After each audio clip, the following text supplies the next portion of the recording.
Oh, what's up, Katie? Hi.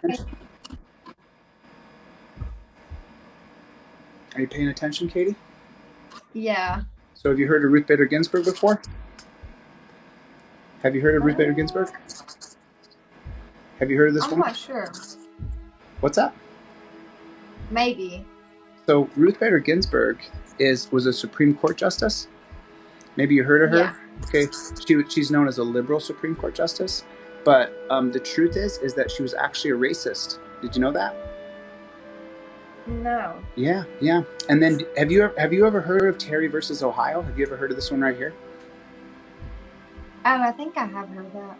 So Terry versus Ohio is the linchpin of death and the prison state and police state that we live in the United States of America. So there's Terry versus Ohio right there.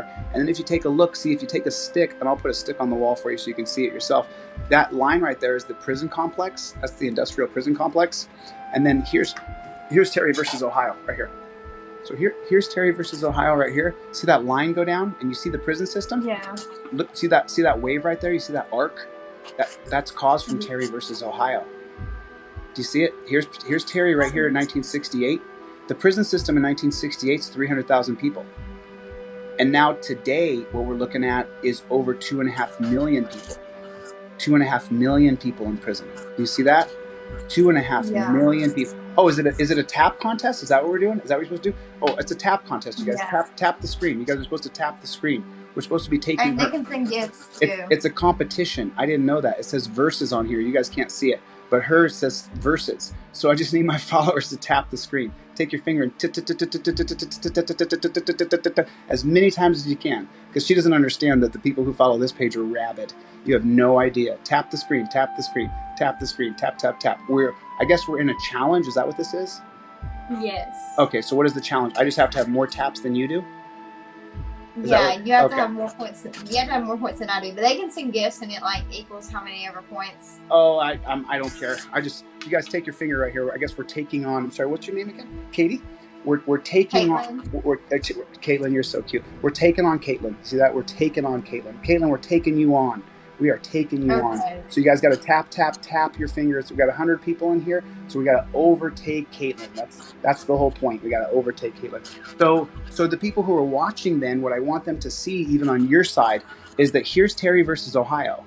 And then look down that stick, and that's the year of is 1968, all the way ubiquitously down the timeline. So there's an XY axis. The X is the years, and then moving forward is the Y. So this is in 1968 when Terry v. Ohio passes. And then right here, this is when the prison system takes off like a rocket. When you see the police kill somebody, it's legal.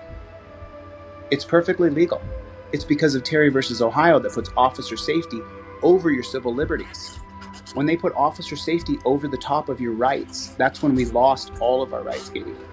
That's when we lost all of our rights. You see how that works? Yeah. Because there's the prison system right there. Look how low it is. So did people become more criminal, do you think, after 1968? Or do you think that the government passed laws to arrest people? Um. Wait. So. Oh, hey Mason. And you said like, do you think that they what? I don't read any of the comments, Katie, so you have to tell me what they say. I don't even look at the comments. I'm so sorry. I don't look at them because I just don't even look. But this is Terry v. Ohio. This is Terry versus Ohio. And then right here, the prison population is at 300,000 people. And then Richard Nixon declares war on drugs. And then Ronald Reagan creates the for-profit prison industry. And see, the prison industry, it goes up dramatically from 300,000 up to over 400,000 to 500,000. We doubled the prison industry in Nixon's administration alone. Doubled the amount of people go and live in a dungeon. So the question I asked you was, in 1968, when the prison industry starts to take off like a rocket, did people in America become more criminal, or did the government pass legislation that made laws that make people criminals? What would the laws be? I'm sorry, I'm lost. The war on drugs. And also this right now here, this Terry v. Ohio, what this allows police to do is to walk up and grab you based on their suspicion.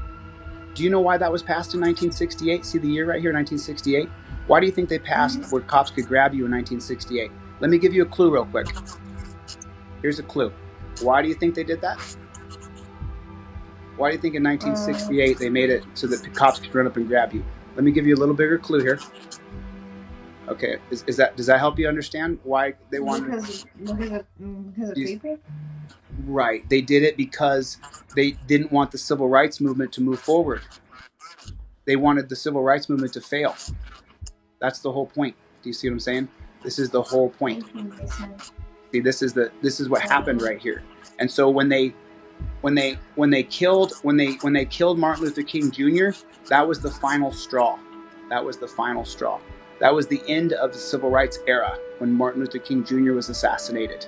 From there, after this happens in April of 1968, and then June 6th of 1968, Robert Kennedy was assassinated, and then on June 10th of 1968, the Supreme Court, an unelected body, passed Terry v. Ohio that puts officer safety over your rights.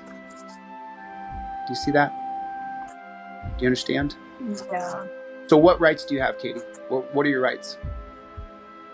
Do you know your First Amendment rights? Well, you have freedom of speech. You have... Good. Yeah. What else you got? What other rights do you have? I'm going to come back here for you. I know you have the right to bear arms. I don't know the other ones. I can't remember, but I know some of them. So you have a Second Amendment right? And then, yeah. So just so you know, down the line here, your First Amendment is going to be based on liberty, your right to speech, your right to press, right to assemble, petition, right to freedom of religion. And then your Second Amendment right, you know what that is, right? Your right to bear arms. Your right to bear arms. And then your Third Amendment right is the right not to house troops. It's not up here because it doesn't affect our civil liberties. And then your Fourth Amendment right is the right to be free in your person, houses, papers, and effects. Have you heard of that before? Have you heard of the Fourth Amendment before? Yeah. So the Fourth Amendment's going to be right down here. You see where it says the Fourth Amendment? Because what Terry v. Ohio does is it takes away your Fourth Amendment. So if I just slide this down, it says the Fourth Amendment is the right of the people. So who's the Fourth Amendment belong to? It belongs to the people. To be secure in their persons. To be secure in their persons, houses, papers, and effects. So you know what that means? It means you don't have to be feared. So let me ask you a question. Let me ask you a real easy question. If a cop pulls in behind you, does your stomach go through your throat? I mean, sometimes, but that's just because, like, you're like, oh crap, I did something wrong. I mean, that's because, like, you sped or something. Oh, so is that why police pull people over? Because you did something wrong? Because, like, you speed, you're going against the law. So the speeding. Okay, so you think you've done something wrong if the police are pulling you over? Is that what happens to you? How many times have you been pulled over? I mean, not necessarily, because it has happened before. Like, if your light's out, they're trying to protect you because, like, safety hazards too. I mean. Oh, you think they pull you over to protect you for your lights being off, or you think they're pulling over to try to give you a DWI? I mean, no. I mean, honestly, like, I have family that's cops and stuff, and I know that the reasons aren't all like bad things. I know that a lot of the time that, I mean, and that's their job. I mean, and what's their job? To take people to the dungeon? To take people to the prison system? That's their job? Not necessarily. But they do it to protect you because let's say you are drinking and driving, you could hurt someone else. Mm-hmm. If you think about it that way. Okay. And that's your personal police. So like if you are drinking and driving or something, and you put like someone else's, like you put your own locking on it and someone else's, I hope someone pulls you over because like you shouldn't be doing stuff like that, because that can hurt more people than just you. What if you just happened to forgot to put your lights on? What if you just didn't put your lights on? So then you get pulled over by the police, and what's their job then? Well, after they realize you're not drinking, what is their job? Does their job end? They tell you to turn your lights on, and then they say you can drive away. Oh, is that what happens? Yeah. Yeah? How many times have you been pulled over, Katie? I've never been pulled over, but I've been with someone who's been pulled over. You've never been pulled over? I haven't, no. And you drive a car? I've been with someone, yes, but I've been with someone who has. Uh-huh. And how'd that go? It went well. He was really nice about it. The cop was really nice about it? He just said he didn't want us to get hurt. Okay, so let's just say, though, you don't have your lights on and you get pulled over, and the cop pulls up and he says, "You've been drinking." You say, "No, I have not been drinking," even though you shouldn't answer any questions. But then you have not been drinking. Does his job end right there and he lets you go? Does his job end? Yeah. Is that what happens? I mean, if you can tell if someone's Okay, but been I'm drinking. just saying, you can tell? How can you tell? Like by looking at their eyes, and you can tell by the way they're talking. Okay, perfect. So what she just said, you guys, is the definition of Terry versus Ohio. She just said it. She just nailed it. She's exactly correct. If the cop believes that you're drinking, then you're drinking. That's what Terry v. Ohio does. No, I'm not saying that then you're drinking. I said that you can tell if someone could possibly be, and then they'll eventually do a test on you. You're actually correct. You are correct. All it takes, because of Terry versus Ohio, is the cop to believe that you've been drinking, even if you haven't been. You can take a breathalyzer, and if he still believes you've been drinking, then you can still be arrested for DUI. Did you know that? Did you know that? You can still be arrested. Yes. No, because they have to do a test on you. They have to do a breathalyzer test and all that. Let me say it to you again, Katie. You're super cute. I just adore you. But let me just tell you the truth. If the cop is reasonably suspicious that you've been drinking, and you do not, and you take a breathalyzer and it blows 0, you can still be arrested for DUI. Did you know that? In your head, you can't compute that, can you? You literally are going, "That's just not true, aren't you?" In your head, I mean, just to be honest. And I don't mind, you can say it. In your mind, you're saying, if I blew on the straw and it blew 0, that he has to let me go. Is that correct?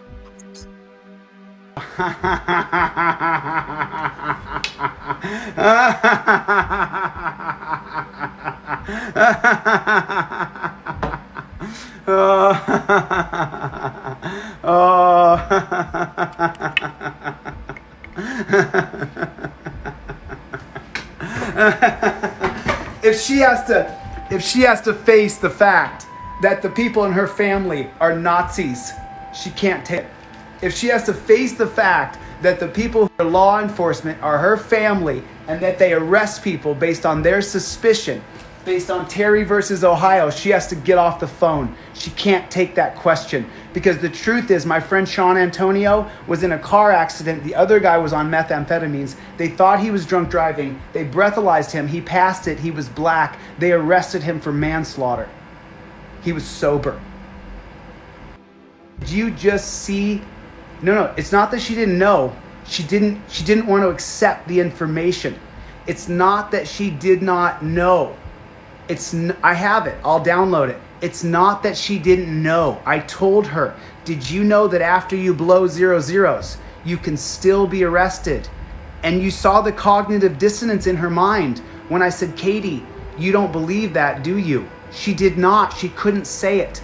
She couldn't say it because she knows that her family members arrest people for no reason. That's what you just saw. You just saw it. You just saw it. There's your two Americas. That girl has her head in the sand. I explained it to her. I showed it to her. She has her head in the sand. Did you see that? She doesn't want to admit that she's never been pulled over. And when she got pulled over with a friend, he was nice about it. But that doesn't happen to people of color. That doesn't happen in the cities. That doesn't happen unless you're blonde and pretty with cute little southern accent like that, which, by the way, I love them southern accents. Any of you southern belles, when I'm driving through there, I'm still single. So I'll be looking you up. You talk like that. I will love it. You make some eggs and you talk like that, baby. I love that southern accent, okay? Hey, listen, I love blonde white women. I love all women. So I loved her. But I love the southern accent, just so you know. I love it. It makes me feel like I'm back home in Alaska because everybody's southern. But did you guys see that? She could not square in her mind that people get arrested after they blow 0s on the breathalyzer. She couldn't accept it. Did you guys see it? She could not accept it. Did you see that? Best moment on TikTok for me was just now. That was the best moment I've ever had. That was the best moment I've ever had on TikTok. Did you see that? She could not accept it. That people get arrested even if they blow 0s. She couldn't get it through her head. Did you guys see it? Did you see it? I sat and explained it to her. Terry allows the police to arrest you based on suspicion. And she said, my family's law enforcement, what? And then I said, no, listen, you can be arrested if you blow zeros because of Terry v. Ohio. And she said, huh? And I said, no. I said, Katie, and then I gave her a way out. I said, right now in your mind, you don't believe what I'm saying, do you? And she was then stuck in a corner where she had to admit that the people who she's related to arrest people for no reason.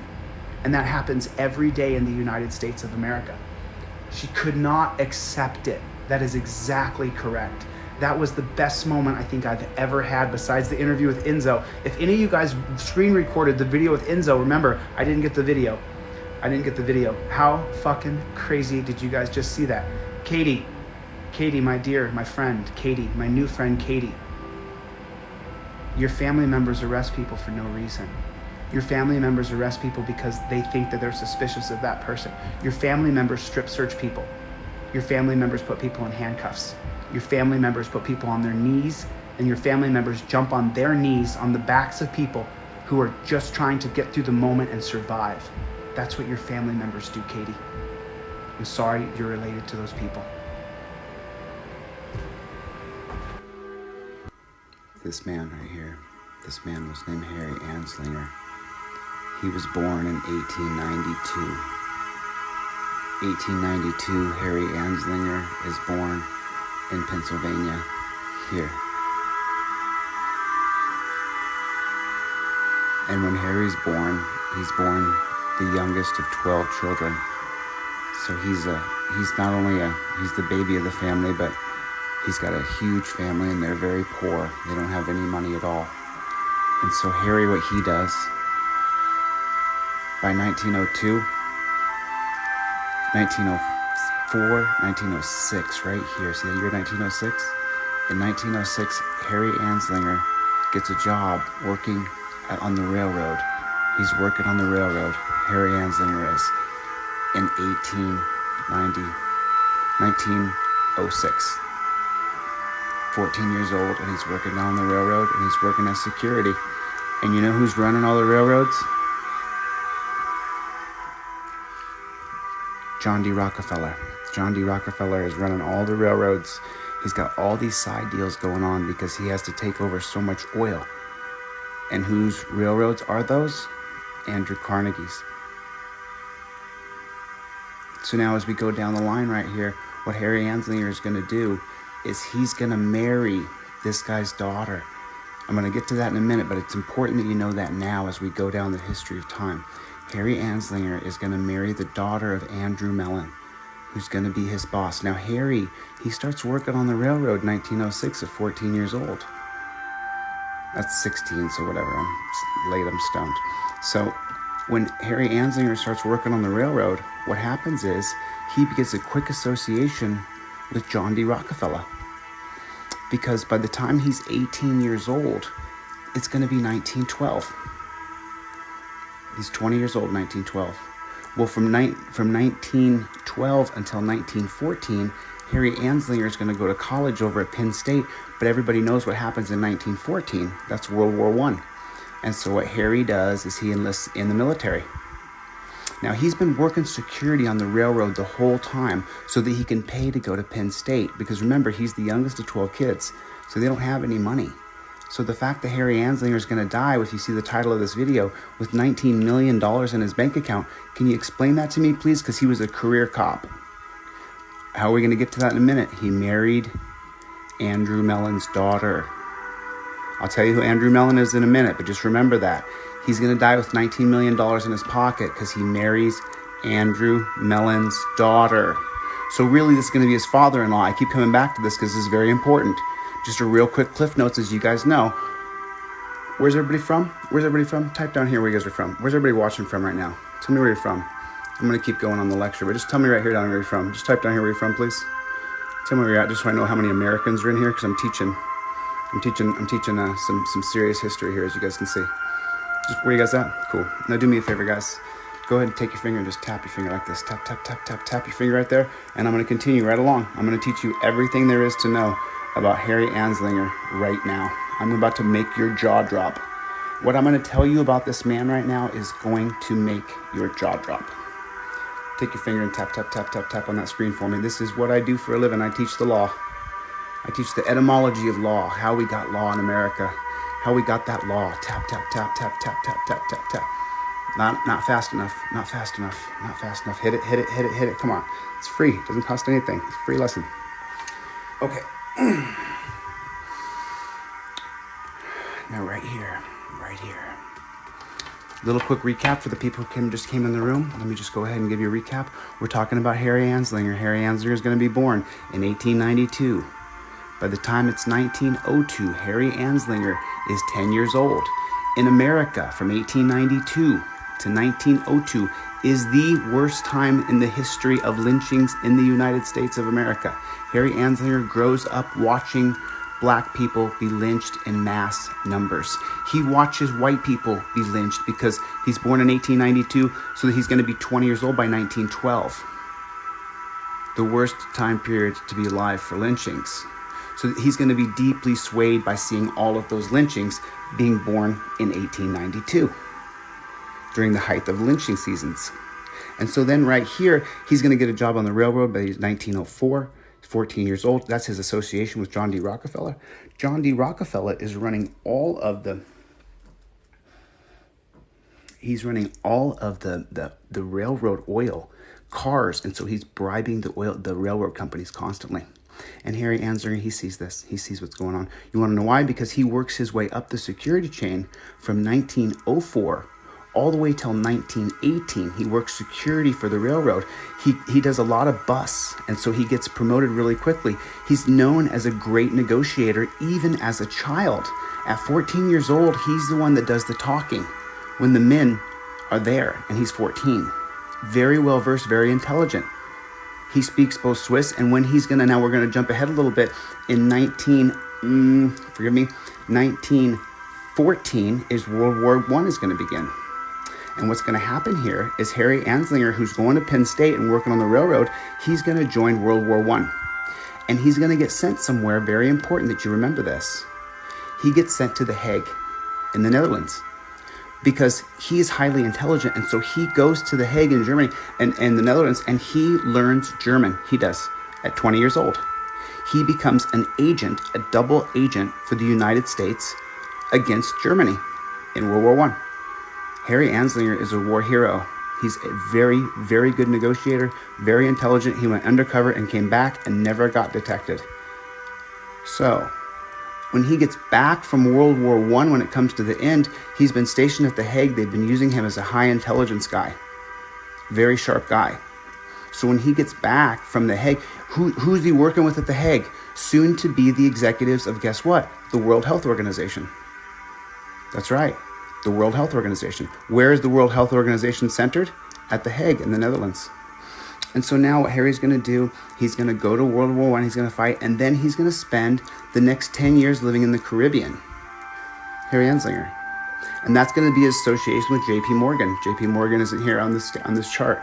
But J.P. Morgan, as you know, is one of the titans of industry. And so Harry Anslinger, who's the youngest of 12 children, born into poverty, has worked his way up from the railroad to Penn State, has now become a war hero and come back, and now he's living as kind of an agent for the military in the Bahamas here. I think he's catching drug smugglers or doing some. Okay, so this is not the important part. He's eventually going to marry Andrew Mellon's daughter. And so when he gets back to the United States in 1928, 1930, he immediately becomes head of the Federal Narcotics Agency, the new Federal Narcotics Agency. But what's going on in the United States of America? Prohibition has torn our country to shreds. Prohibition has taken and created an industrial prison complex because we used to just lynch the black people, but you cannot lynch all of those Irish, all of the Italians, and all the cops who are doing all the liquor running. The cops are doing the liquor running. They're the biggest liquor runners there are. The entire Wickersham Commission in 1931, ordered by Herbert Hoover, overseen by J. Edgar Hoover, the head of the FBI, 1924. In 1931, they comes out with the Wickersham Commission that says police are the biggest alcohol swindlers there are in America. It's not even close. It's the police, number one, then Al Capone and Lucky Luciano. Harry Anslinger is well aware of the Wickersham Commission. Harry Anslinger is a very sharp guy. He may be a demon, but he's a very sharp guy. And so then right here, what Harry Anslinger is going to do, he is then going to become the head of the new Federal Narcotics Agency and create the Uniform State Drug Act in 1934. In 1934, right there. The Uniform State Narcotic Drug Act in 1934. Along with the National Firearms Act. So now you can't carry a gun and you can't have any kind of drug on you at all. And this stems from the 1914 Harrison Act, which is where you have to get a prescription for drugs. And so then right here, what Harry's going to do is when he begins to court Andrew Mellon's daughter. Now, I have to go back in time a little bit for you guys to truly understand this history. When I come right back here, there's the breakup of Standard Oil in 1911. 1911, right here, the breakup of Standard Oil. And what happens is Andrew Mellon, this man right here, sees his opportunity to get into the fossil fuel business. And so he invests his money into a man named William Randolph Hearst. I know you've heard of his name before. He takes his money and he gives it to Lamont DuPont, a guy running a pharmaceutical company. Maybe you've heard of Pharmaceuticals by DuPont. You ever heard of a pharmaceutical company by DuPont? I'll bet that you have. And I know you heard of William Randolph Hearst because these people were so greedy that they left their mark on our country forever. And really, they created the penal system that we live in today.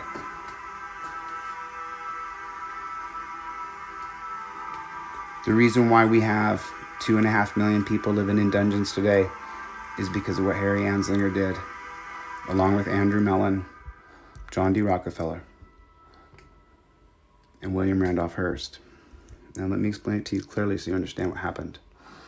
When the breakup of Standard Oil happened in 1911, Andrew Carnegie, who had been the Secretary of the Treasury, he'd been the Secretary of the Treasury from 1920 to 1937. He had been dying to get into this business. And so he gave William Randolph Hearst his money, could diversify his money because he was the Secretary of the Treasury. And so he couldn't do it. I mean, it was pretty plain back in the day, but he couldn't do it. So he gave his money to Hearst and he gave his money to DuPont. Now, so what becomes their big enemy? What becomes their united enemy? Hearst works in the newspapers and he works in the pharmaceuticals and he's in big energy and he's a cop. So what works in their best interest? To criminalize marijuana with the 1937 Marijuana Tax Act. That's what works in their favor, is if they criminalize marijuana. If they criminalize marijuana, then that takes care of that nasty problem of that fossil fuels that the hemp tree can replace and how it can replace the newspapers that they bought. I think it's 1 million. They bought 1 million tons of wood at that time. They had 1 million tons of wood. And when the 1937 Marijuana Tax Act passed, I'm mistaken with my words, but you know what I mean. They had whatever. They had some ridiculous amount of wood they had bought, and they did not want the hemp wood to fuck with what they were doing in the fossil fuel industry. And so what happened was when Harry Anslinger, remember this passes in I think it's April of 1937, Andrew Mellon's going to die in October. So when Andrew Mellon dies, Harry Anslinger has married his daughter. And so he is now going to become the heir to the throne of Andrew Mellon's money. And this career cop, he's going to die in 1975, and he has $19 million in his bank account. How does that happen? Well, because it's all about the creating a criminality out of marijuana and the breakup of the Standard Oil Company in 1911. Without the breakup of the Standard Oil Company and Harry Anslinger inheriting the fossil fuel business that Andrew Mellon had invested in, and the pharmaceutical business that they didn't want THC. So remember where Harry Anslinger was stationed when he went to World War I? Do you remember? He was stationed at The Hague at the Netherlands. Who was at The Hague at the Netherlands? The foundation of the WHO, the World Health Organization. So now Harry Anslinger's mission is to criminalize hemp so that it cannot compete with the fossil fuel business. Now, I'm going to skip a lot of steps here because I don't have some of the things on the graphic that I would explain that John D. Rockefeller did. That's on the next graphic that I have coming out. But on this graphic here, I'm just going to skip a couple steps here, but you won't lose anything, I promise you. And so right here, what he's going to do in 1952 is he's going to pass the Boggs Act. And the Boggs Act is going to say that if you have a seed of marijuana on you, it's going to be a 10-year prison sentence. If you have a joint of marijuana on you, you're going to go to prison for 10 years. And the Boggs Act is an extension of the 1934 Uniform State Narcotic Drug Act. which is an extension of the 1914 Harrison Act. So I'm going to have these on the next graphic, but I want you to follow along because this is very important. So how come the 1914 Harrison Act is passed that says you have to get your prescription from your doctor? Because the breakup of Standard Oil in 1911. When the Standard Oil Company is broken up in 1911, in 1914, when they passed the Harrison Act, that is to make sure that cannabis cannot become any more popular than it already is. But remember, cannabis is as popular then as it is today. And so then when you just pull back just a tiny bit here, so when the breakup of Standard Oil happens in 1911, they got to put a cap on cannabis, so they make you get a prescription to get cannabis. If you can't get a prescription from your doctor from the 1914 Harrison Act, then you can't have cannabis. They criminalized that just very shortly, 20 years later in 1934, with the State Uniform Narcotic Drug Act. And remember why Harry's doing this. He's criminalizing marijuana. He says it's in the name of racism. He says it makes darkies think they're as good as light people. It makes white women want to sleep with black guys. This is what Harry Anslinger says. This is what he pitches to Congress to get marijuana criminalized. And that's what he does. And successfully, by the way. Congress overwhelmingly criminalizes marijuana for Harry Anslinger in the name of racism. That it makes darkies think that they're as good as white people. That's what he says on the Congress floor. You can look it up. I'm not joking. Darkies. He says the word darkies. It's just insane. The racism is insane. So then as you move forward right here, and so the 1934 State Narcotic Act, and then he's going to pass the 1952 Boggs Act that has teeth. The 1952 Boggs Act has serious teeth. You have one seed of marijuana on you, you will go to prison for 10 years. And believe me, he's enforcing it because he is a racist. He doesn't just sell the racism, he is racist. Remember, he's born at the height of the lynchings. He firmly believes the black people are unevolved Jim Crows. That's how he sees black people. He does not see black people as people at all whatsoever. He tortured a singer named Billie Holiday. He tortured her entire career, arrested her. She died in handcuffs, but Harry Anslinger stood outside of her room, and he made sure that she was handcuffed to the bed when she died. Really, really sad. Really sad. This guy's a piece of shit. He ruined our country. So then right here in the 1952 Boggs Act, this isn't going to be enough for Harry. This is not going to be enough for Harry. Remember, he's got Andrew Mellon's money. And Andrew Mellon's money is tied up in the pharmaceutical industry, and THC could be a cure for cancer. CBD could be a cure for cancer, as you know, and he doesn't want to compete with DuPont. And he does not want him to compete with the wood industry or the fossil fuel industry of William Randolph Hearst. And so now right here, what's going to happen is something miraculous. Harry Anslinger is going to hold a convention. He's going to hold an American convention. Now, remember what's happened. Let me put it in cultural context so you truly understand what happened. What has happened right here? We have bombed Japan with 2 nuclear bombs, and we have beaten Hitler. Okay? Franklin Delano Roosevelt drops a couple nuclear bombs, and we have beaten Hitler. And so the rest of the world, remember, Harry Anslinger is a war hero. He's gone to Germany twice as an undercover agent, twice in 2 different wars, World War I and World War II. He is a fucking G, if you want to know of all G's. He's just a racist piece of shit capitalist who doesn't give a fuck about anybody but himself.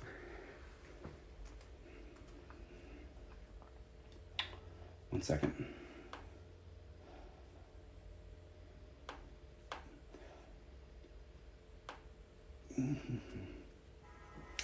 And so now right here, this is where it's going to get really interesting, kids. Here's what happens. So after he passes the 52 Boggs Act, he just hasn't had enough. He really cannot have marijuana compete with his business in any way. And also, he's locking up so many people of color. He is so excited that the marijuana has a pungent odor. There are gangs of white youth. Because remember, all through the 1930s and all through the 1940s, Harry Anslinger is creating movie propaganda that says if you smoke marijuana, you will become an axe murderer. If you take 1 puff of marijuana, you might kill your parents in your sleep and wake up and not remember it. He's selling movies like that. There's movies like that all over the place. You just have to look for them. Literally, a guy goes to sleep, wakes up, and kills his parents. And he goes to an insane asylum. 1 puff of marijuana. That's what he did. $19 million he dies with. So now right here, here's where it's going to get super interesting. In 1961, Harry Anslinger holds in Manhattan, New York, the 1961 Single Convention on Narcotic Drugs. Remember, marijuana is still considered a narcotic. And guess who comes in 1961? His old friends from The Hague, the WHO, the World Health Organization. They come in and you know what they say? All that propaganda that you guys saw, it was true.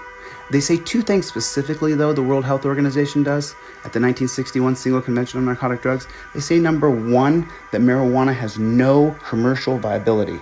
It has no commercial viability. It could not make trees. It could not be used as fossil fuels. Marijuana has no commercial viability. And number two, it has no pharmaceutical viabilities.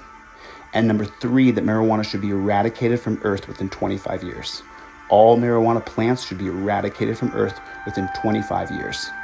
That is the recommendation by the World Health Organization in 1961 at the Single Convention on Drugs in Manhattan that Harry Anslinger sent airline tickets to all of his friends back in the Netherlands.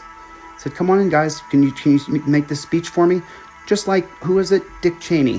When we gave those speeches in Iraq, they showed the WMDs in the back of those trailers of diesel trucks. And the Iraqi regime came out and said, those are completely fucking fabricated. We do not have weapons of mass destruction in the trailers of fucking semi-trucks. Harry Anslinger did the exact same thing with marijuana, and he used his friends at the World Health Organization to do it. What is the result of the 1961 Single Convention on Narcotic Drugs? Kerr versus California. The beginning of the end of freedom in the United States of America. We lose every freedom we've ever had in 1963 because the World Health Organization's recommendation that marijuana should be eradicated from the earth within 25 years. And in Kerr versus California, we enter into a police state. And here's exactly what happens. In Kerr versus California, they're chasing these people called the Kerrs. That's their last name, the Kerrs. And they say that the Kerrs have narcotics. Remember, Single Convention on Narcotic Drugs. Everything back then, marijuana was a narcotic drug. And so with the Kerrs, what they do is they say that they go into their house. They enter into the Kerrs' house without a warrant. No warrant, they just go into the Kerrs' house. They get the key from the landlord and they go into their house.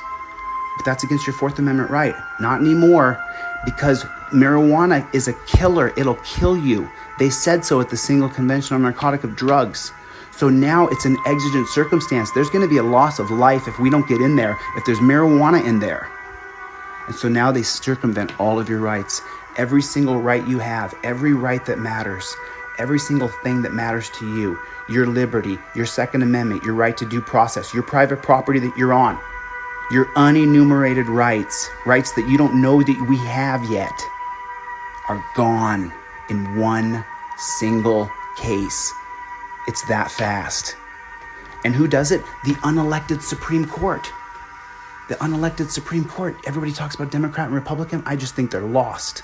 They haven't been educated. They have not been educated. I tell them, go to my YouTube page. Go to my YouTube page, Delete Laws. I tell them, take a screenshot so you can go to my YouTube page later. Take a screenshot. Come down here again. Harry Anslinger, what has he done? What has he done? So then, right here, you ready for this? In 1971, Harry Anslinger convinces Richard Nixon to declare war on drugs in 1971. And in 1971, there are 9 cannons of the U.S. government. You may not know that, but there are. There's 9 different distinctive parts of the United States government. If you didn't know, you just learned something new. There's 9. And what Nixon says is that there is a war against chemicals and we have to win it. But in truth, he admits to his number one guy, John Ehrlichman, who says in a 1998 Harper Bazaar magazine that the war on drugs was created so that Richard Nixon could arrest black people and hippies protesting the Vietnam War. He admitted it in 1998. We still have the war on drugs.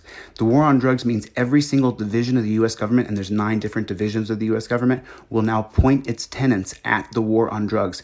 The judiciary will now create laws based on chemicals. The entire government has a war on drugs, and it's all based on Harry Anslinger lies and his bullshit and his ability to negotiate and propagate and deal and wheel. And he's a piece of shit, and so of course he has a big influence on piece of shit Nixon. And Nixon effectively ruins our country. This man right here, people talk about the worst president of the United States is Andrew Johnson. Maybe it was Nick Dixon. He's a piece of garbage. if you guys want, you can go by my website, and I have a bunch of materials you can download for free. If you go to my website, delete laws, and then you go to contact us and enter your contact information, you get my downloads for free. There's also a shop button if you guys want to get my poster or my ebook. I do appreciate it. But you can also get this free downloads just by going to delete laws and then go to contact us and fill out your contact information, and then the free downloads will pop up for you. And it's information that you need to learn about the Supreme Court. So now as we move forward right here, and then I'm going to show you how right here, forgive me.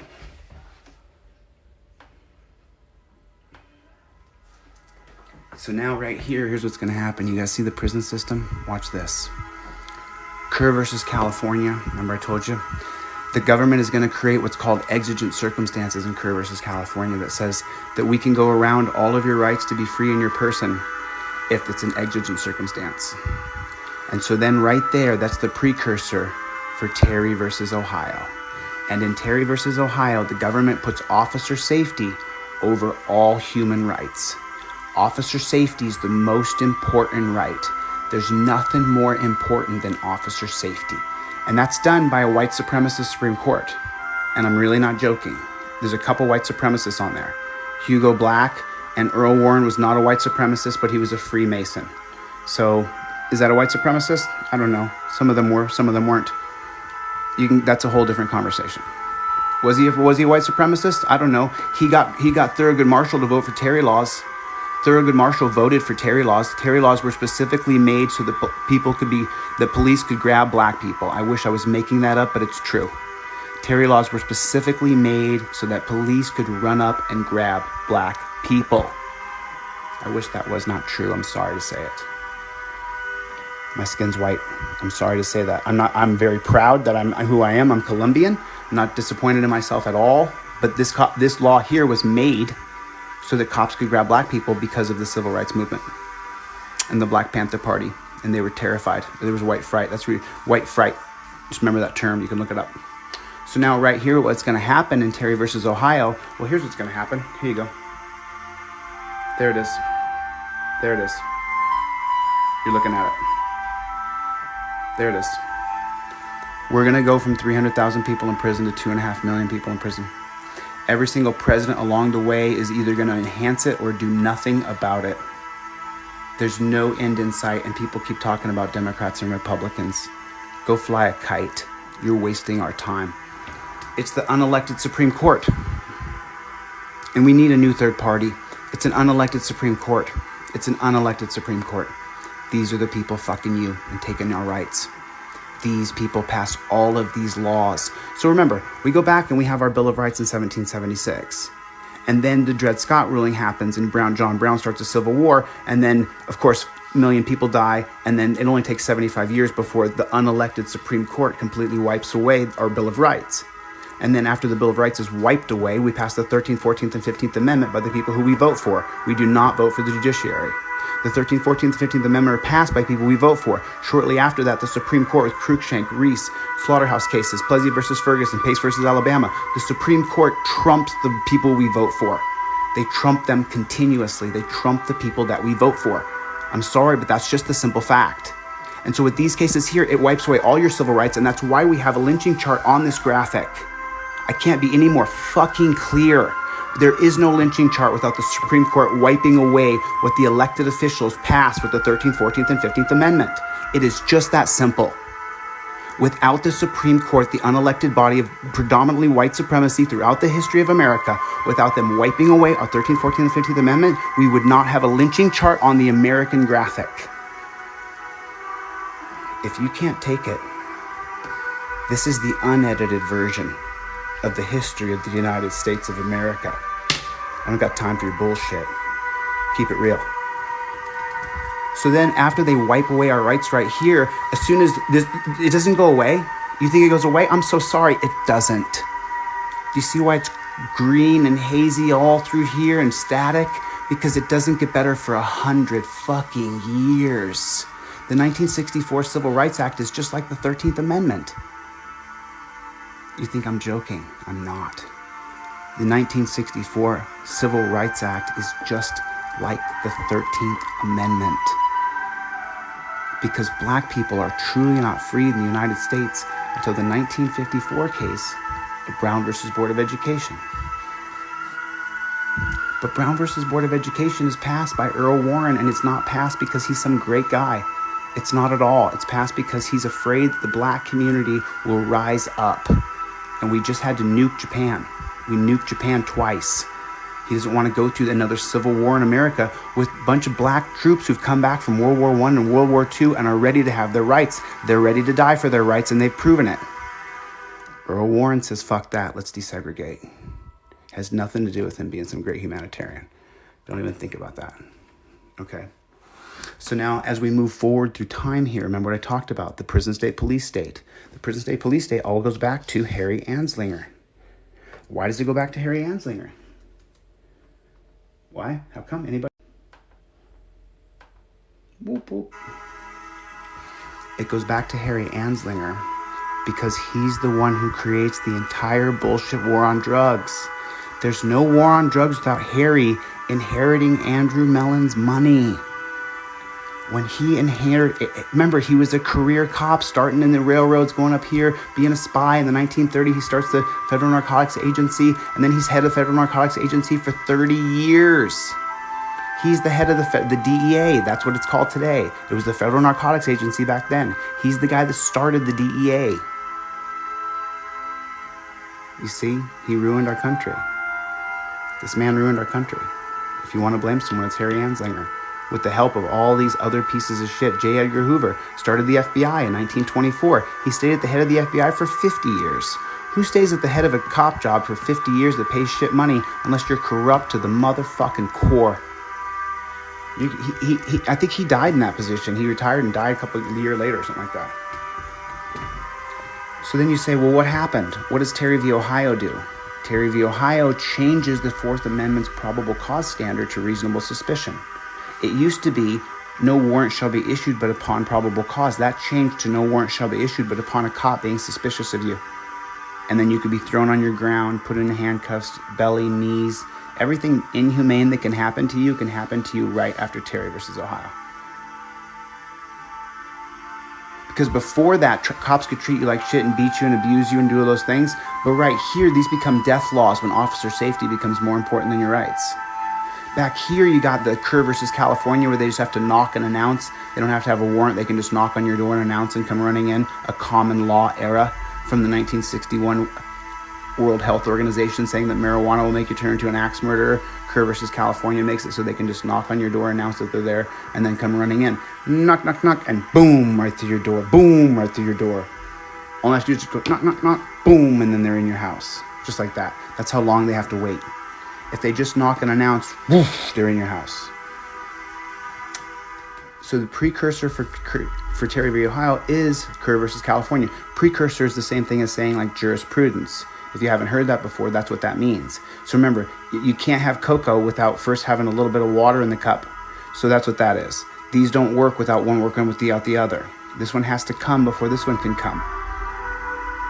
Put that in whatever terms you want to think about it. So then right here in Terry versus Ohio, what's going to happen here is it's going to put officer safety over our rights and drop the standard of how a cop can interact with you. It used to be based on probable cause, but now it's based on just their suspicion. Then you're going to have the 68 gun control act's going to pass here. And then right there, man, just take a look at what's going to happen next. You see the roller coaster ride going upwards? I mean, is it big enough? Can you see it? Can you see how it goes like this? Does this arc not go up? Check the history of time here. Check the history of time of our country. See that right there? Check the history of time. Look at this right here. There's Terry versus Ohio. Just scan your eye down. There's 1968. There's the prison population. Okay, you can look this up on any chart you want in the United States of America. Go on Google and say prison population chart, and it does that from here. It only jumps one other time in history when we prohibit alcohol. Are you starting to put it together? Prison population is pretty much flat throughout the history of America because the foundation of America is based on liberty. As soon as you start criminalizing chemicals and criminalizing guns, the things that people like to have and like to do, we're fucked. We're fucked.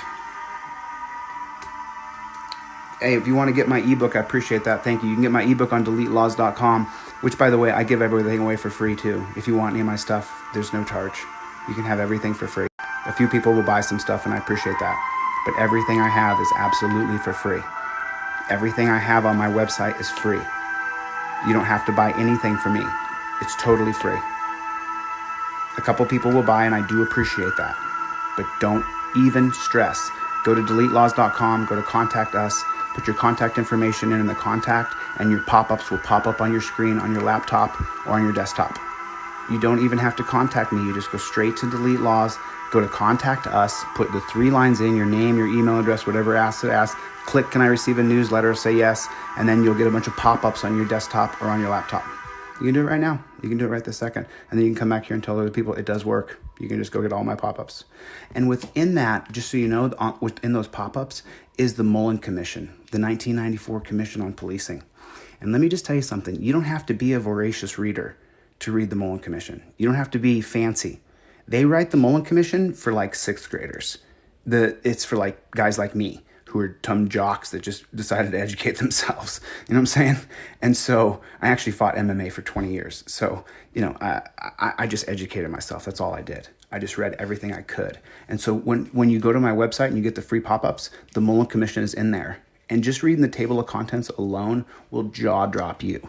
And then when you do read the table of contents in the Mullen Commission, you will then automatically flip to the page that interests you most. For me, it was the dissolution of the anti-corruption units, or police brutality plus corruption. And you find out really, really quickly that, oh my goodness. Is it possible? Let me take a look here. Oh my goodness. I think I do. Oh my goodness. Oh my goodness. Would you take a look? I'm so sorry, guys. There it is. There's the Mullen Commission. Book tabbed. Oh my goodness. So if you guys go to my website and get this book for free, it's a book. It's a book, okay? You can get this totally for free on my website. This is the 1994 Commission on Policing. Let me tell you how to get it totally for free right this second. You just go directly to my website, Delete Laws, and see the Mullen Commission is the one I want you to read. The 1994 Mullen Commission, the one in my hand, it's right there on the timeline. This is the last commission on policing, and I want you to read it.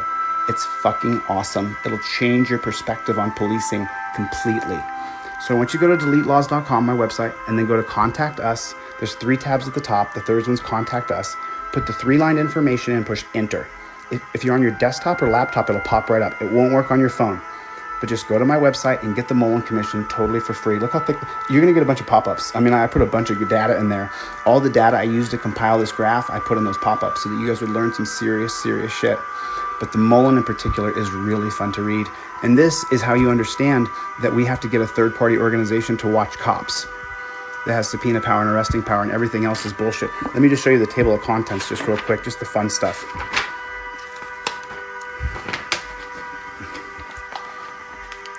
I didn't highlight any of this stuff. I should just go straight to the page and show you the actual pages of what the cops are doing in real life. Okay, so just so you know, the commissioners, what they did is they gave these guys immunity. And so this one says, how do police officers learn about this wall or code of silence? It starts in the police academy and it just develops from there.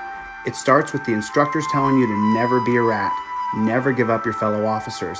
It starts with other recruits telling they'll never give you up, and it just goes down the line from there, through the precincts and through the districts.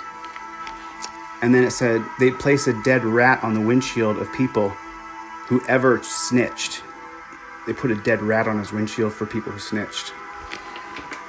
And so then as you move forward right here, this is brutal. This is brutal. This is just some stuff I highlighted to show some different people. Okay, and then I'll try to get it so you guys can read it. The reason of the collapse can be summarized in a few words: a deep-seated intuitional reluctance to uncover serious corruption with no independent external pressure to counter it. From top brass down, there was often debilitating fear about police corruption disclosures because it was perceived as an embarrassment to the department and likely to endanger a loss of public confidence. And this is available. You can get this for free on my website. Just go to my website, Delete Laws, contact us, accept downloads, and you get this police commission. I think I also put in there the NAP commission. I'm pretty sure I put the NAP commission in there with Serpico. If you guys never heard of Serpico, he really is incredible. The testimony he gives. Just so you guys know, Al Pacino actually made a movie about Serpico, where he was the star of the movie about Serpico. Incredible flick. You know, and one of Al Pacino's best, if you like Pacino acting. He's just a G. And Pacino, and what he did is he testified in the NAP commission. Do I have a copy of that here? Oh, shoot. I'm so sorry. This is also in the downloads.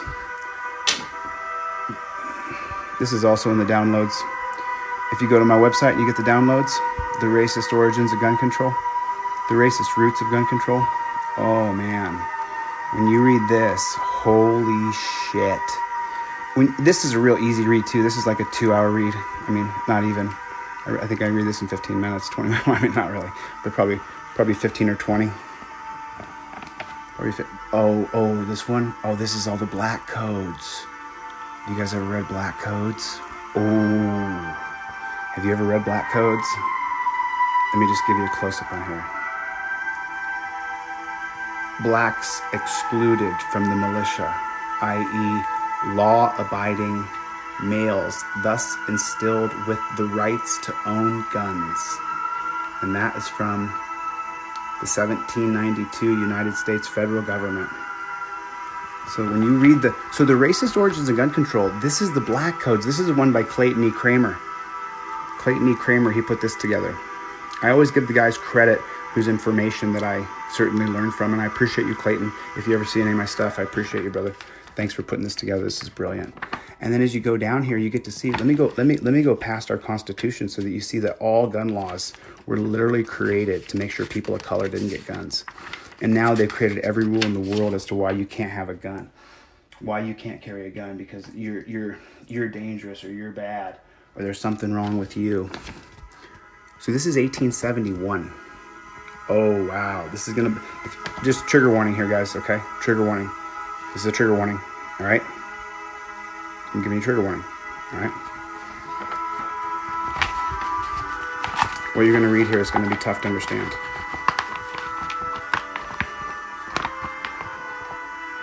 This is going to say right here, anti-KKK bill, debated.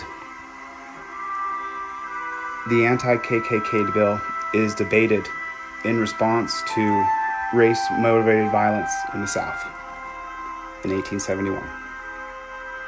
So 1865 was already passed. 1871, they're debating having an anti-KKK bill. This comes in the downloads.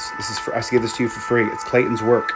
I'm just giving Clayton credit because he said in his instructions up here, he says that you can disseminate this article as long as you don't alter it in any way. This is Clayton's article. I did not alter this in any way. I give it to you for free in the downloads because it's Clayton's work, and it's very good work. This is top notch. This is top notch. This is really top notch work. Oh, here's in the later years. This is well after 18. Remember what I said? Didn't I say that black people in America were not free? I said they were not free in 1865. That was a joke. When people celebrate Juneteenth, I'm not sure if you guys have seen my videos or not, but I just was like, are you joking me? We don't celebrate Juneteenth. That's a joke if you really know history. So now this is going to be, let's see if I can get that in focus for you guys.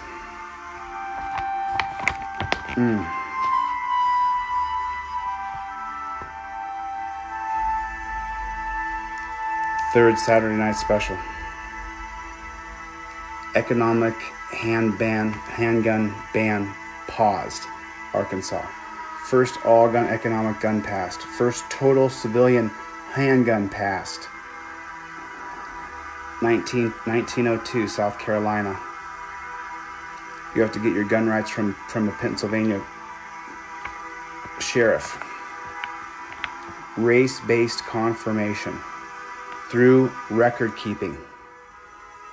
Mississippi enacts the first registration law for retailers in 1906, requiring them to maintain records of all pistols and gun ammunition sales and to make such receipts available for the inspection on demand. Police choose who can own guns lawfully. 1911 Sullivan Act. Oh, 1911 Sullivan Act? I know it inside and out. Right here. It's on the wall. The 1911 Sullivan Act is the first act where police officers are given your Second Amendment rights. You had a Second Amendment right. It disappeared in 1911, and they gave away 25,000 permits. They gave away 25,000 gun permits in 1911. You know whose name was on the list? Donald Trump. It's his grandfather. Oh, Donald Trump's been an elitist since the very beginning. Donald Trump's an elitist. Joe Biden's an elitist. Barack Obama's an elitist. You guys keep on fighting about Democrats and Republicans. If you watch my videos, I will sit there and tell you, if you guys are fighting about Democrats and Republicans, you're lost. You don't know what's going on. It's the Supreme Court. And we have to create a third party. We have to create a third party. We have to get a third party. These two suck. These suck. Republicans are sucky. Democrats are sucky. We need a new third party. You got to focus on the Supreme Court. Go to my website, pick up my poster, get my stuff. It's free, or you can buy it. Thanks. Go to the shop if you want to buy it. I'm super grateful. I do appreciate your support. Here's my coffee fund right there. I'm heading on the road, guys. I'm not sure if you guys know this or not, but I'm getting on the road this week, and I'm heading off to Missouri. This is my coffee cup of coffee, just a cup of coffee. I'm not looking for anything else. If you learned anything new and you're like, I would get this guy a cup of coffee in real life, that's what I'm looking for. Send me a cup of coffee. I want to wake up in the morning and have 4 cups of coffee in there. I want to wake up in the morning and have 4 cups of coffee. That's my cup of coffee fund right there for people who learned something. Take a screenshot. Take a screenshot. Take a screenshot. I do appreciate your support. Thank you so much. So then as I move forward here, this is the most important thing I can teach you guys. There's nothing more important than this. The Fourth Amendment. I'm going to undo this here. I'm going to have a little whiplash on me for a second, but it's going to be quick. It's going to be awesome. The Fourth Amendment. Pull back just a scooch here. The Fourth Amendment, and you guys have to know this like you know your life. It's the right of the people. The Fourth Amendment's your right. It belongs to us. It's the right of the people. Who gives it to you? God. You get the right of the people from God. You don't get it from a government. Your Fourth Amendment does not come from a government. It comes from God. And I'm not a religious person. I'm telling you what our Constitution and our Bill of Rights says. It says the government ensures the rights delivered to you by God. So the Fourth Amendment is the right of the people to be secure in their persons, houses, papers, and effects. Do you see? That's the most important right you have. There's no more important right than that. There's no more important right than that. Do you understand that? There's no more important right. I'm coming by, guys. I'm coming by. I'm coming through. I'm driving to Missouri. I'm going to get justice for Caleb. Someone can type it right down there. Justice for Caleb. I'm going to Missouri. I'm packing my van. I put all my shit in storage. I'm leaving LA. And then I'm heading down to Alabama. I'm heading over to Louisiana. I'm heading over to Mississippi. I have this on a giant step repeater, not just a poster. My 6-foot posters to my 6-foot buyers goes out Monday. So my 6-foot, I used to sell a 6-foot poster that I have not sent out yet. That's why I took it off my site. By now I just do this digital one you can download. But the 6-foot posters are coming out to the people who bought them in July. I finally finalized this poster, and this is not the final, but it's close. The final has a lot more people from history all through here. I just packed it full of people because I like to reference different people through history so you guys can learn some stuff. I know a lot of history. I don't have a photographic memory, but I have a really good memory. So I remember everything. You know, I don't have to look this stuff up. I just know it. So I put all the figureheads, like I put Harriet Tubman in here. I put W.B. Du Bois. I put Lewis Adams. I just added a bunch of people who changed history. I added Andrew Johnson. I added George Washington. I just added a lot of figureheads through here, through history. And then in through here, I added I added a lot of the people. So just so you know, remember, Terry v. Ohio is the linchpin. Right here, it's a linchpin. Before here, it's an authoritarian state. If you're black, you get killed. But if you're Italian or you're Irish, you get beat up, maybe put in jail a little bit, but you get back out. The population of prison is mostly white. And so Terry v. Ohio, the black population begins to rise after 1954, and that's when the black population starts to rise during the civil rights era. But then right here in Terry v. Ohio, we change everything. This is authoritarian, the water hoses, the dogs, all that horrific shit they did here. But after Terry versus Ohio, when officer safety becomes more important than your civil liberties, then what happens is everybody over here dies. And that's what you're seeing on camera now. What's the difference between Rodney King in 1993 and George Floyd in 2000? A better view. A better view. And Derek Chavanagh was prosecuted and put in prison. He's going to do 10 years. And he's one of, just so you know, dozens and dozens. Because after Terry versus Ohio, it made it legal to kill you in the name of officer safety. Terry v. Ohio is the linchpin of death. So if you're not talking about Terry v. Ohio and you're talking about Democrats and Republicans, which one's on their platform? Until one of these is on their platform, they can both suck it. I don't support either one of them. They're garbage. They don't give a shit about you or me. We had Obama in there. Wasn't he a Harvard Law Scholar? I'm not a Harvard Law Scholar. You've learned more about the law tonight than you've ever learned in your life. And I'm not a Harvard Law Scholar. I'm just a fairly smart guy who did a lot of research, right? But I'm not an elitist. I'm a commoner. I'm poor, just like you. I'm a regular person. But they all knew about it. Ruth Bader Ginsburg, we're finding out she's a racist. Didn't you guys just find out about that yesterday? Katie Couric hit it. She was a racist to the core. She didn't hire any black people ever. Anthony Scalia broke his own constitution. People celebrated Anthony Scalia. Here's the 3 cases around Scalia, in case you didn't know. This is one thing I got right on the second generation graph that I didn't have right on the graph previously, but I do on this one. These 3 cases here, Lopez, Morrison, and Reich. These 3 cases right here. So he's a textualist. He's a constitutional textualist. I've read all of her opinions. I've read some of his opinions, not all of them, because it's hard to read them because it's so disgusting. So disgusting. He's disgusting.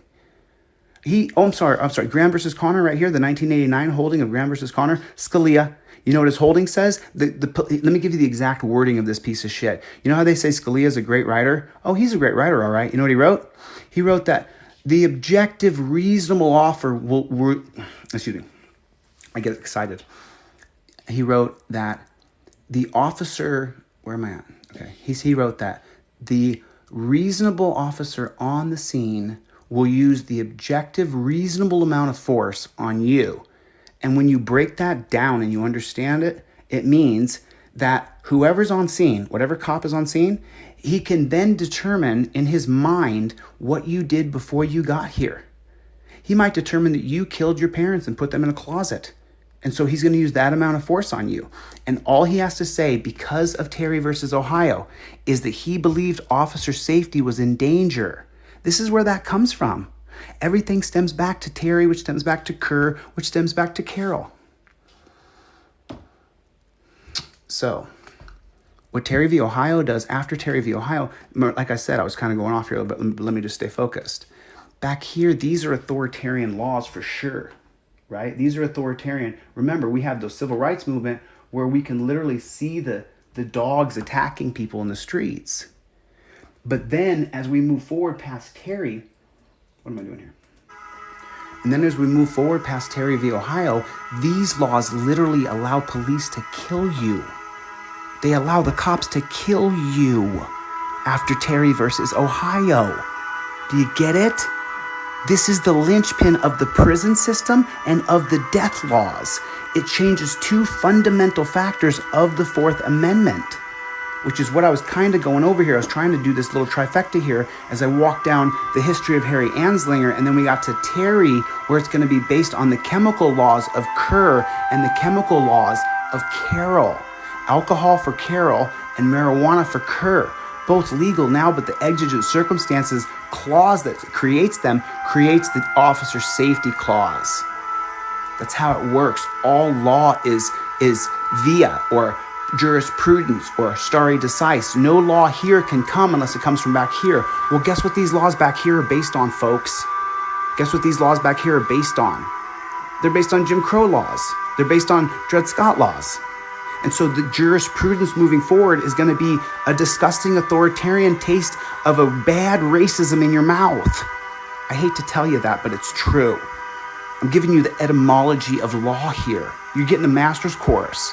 So now right here, this right here, now let me give you the exact specifics of what Terry actually does in real world application, not some bullshit, so you can explain it to your friends.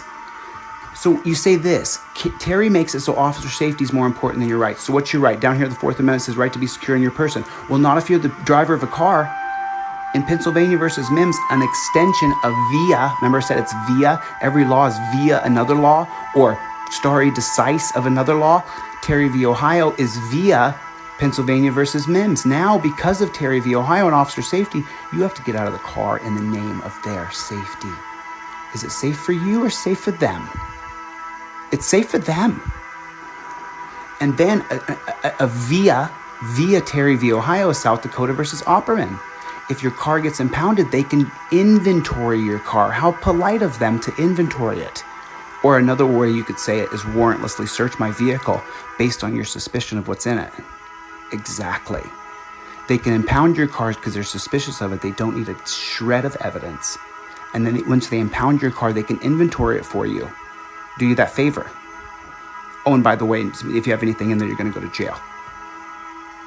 And then an extension again of Terry versus Ohio is Illinois versus Gates. Illinois versus Gates is going to supersede a different case. But because of Terry versus Ohio, Spinelli versus United States is a case that says if the police get confidential informant information, they have to investigate the informant and they have to investigate the information. Because we don't want one person to say that the other person's bad because they're in the same business or they're rivals for the same woman. They wouldn't want that to happen. But then in Illinois versus Gates in 1983, that lawyer in that case, being smarter than the lawyer in Spinelli, he invokes Terry. And he says, wait a minute, Your Honor. He says the police officers had reasonable suspicion. So then Illinois versus Gates is going to supersede Spinelli versus United States. So now all the cops need, so now you guys know what's going on? If someone calls the cops on you, 911, and the cops come out, what has to happen to you? You have to be investigated. Illinois versus Gates has direct percussions. So in other words, any 911 caller is an anonymous caller, and they have the right to investigate it based on their suspicion of Terry versus Ohio. What about if you're driving in a car? If I'm driving along in a car, Sitz versus Michigan State Police. But wait a minute, I thought I had a Fifth Amendment right not to answer any questions. Michigan State Police creates DUI checkpoints where they're going to funnel me into a point where I'm going to be face-to-face with an agent of the government, and he's going to ask me direct questions that could correlate to my freedom. Do I have to answer his questions? No, you don't. The Fifth Amendment says you don't, but if you don't answer them, you will go to jail. Terry v. Ohio says reasonable suspicion trumps all of your rights. You don't have a right not to answer questions when you're funneled into a DUI checkpoint. If you don't roll down your window, you need to pull over to the side of the road. The government needs to inspect you. Do you understand what's going on? It's not D's and R's. It's the Supreme Court. It's Terry versus Ohio. Tell your friends. I'm not done. We haven't even begun.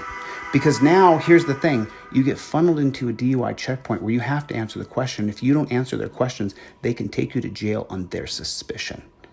The probable cause standard for you to be arrested is dead. And you, my friends, can end up in a dungeon.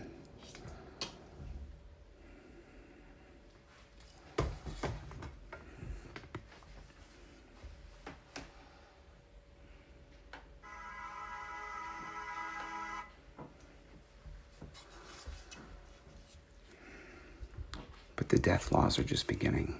The real death laws that I haven't told you about yet. The real ways that police can actually kill you, I haven't told you yet. Here's the real way you can die, though, from Terry versus Ohio. And maybe you can correlate this with some people you've heard of in the news. The 1985 case of Tennessee versus Garner is based on a gentleman who was 15 years old named Edward Eugene Garner, born in 1959, shot in the back of the head in Tennessee in 1974. Garner had gone into a neighbor's house, slipped in the front door, took a $10 bill off the table, and ran out the door. They called the police. The police were right around the corner. They showed up quickly.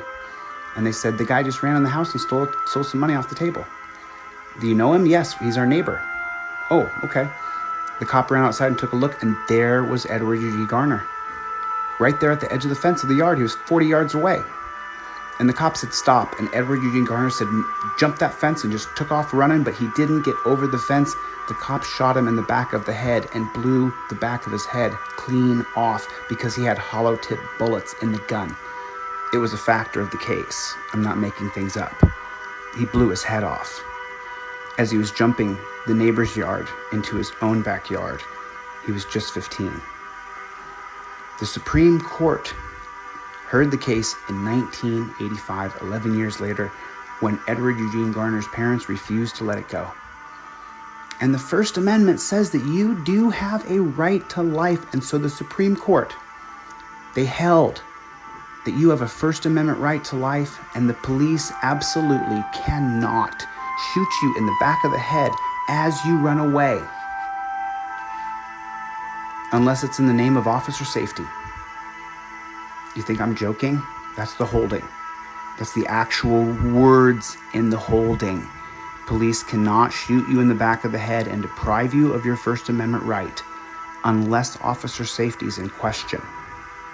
You think I'm joking? It's written. Go to oyez.org and look up Tennessee versus Garner, and you can read the holding yourself. It'll take you 10 seconds, and it's 3 paragraphs. Unless it's in the name of officer safety. So let's just make it real.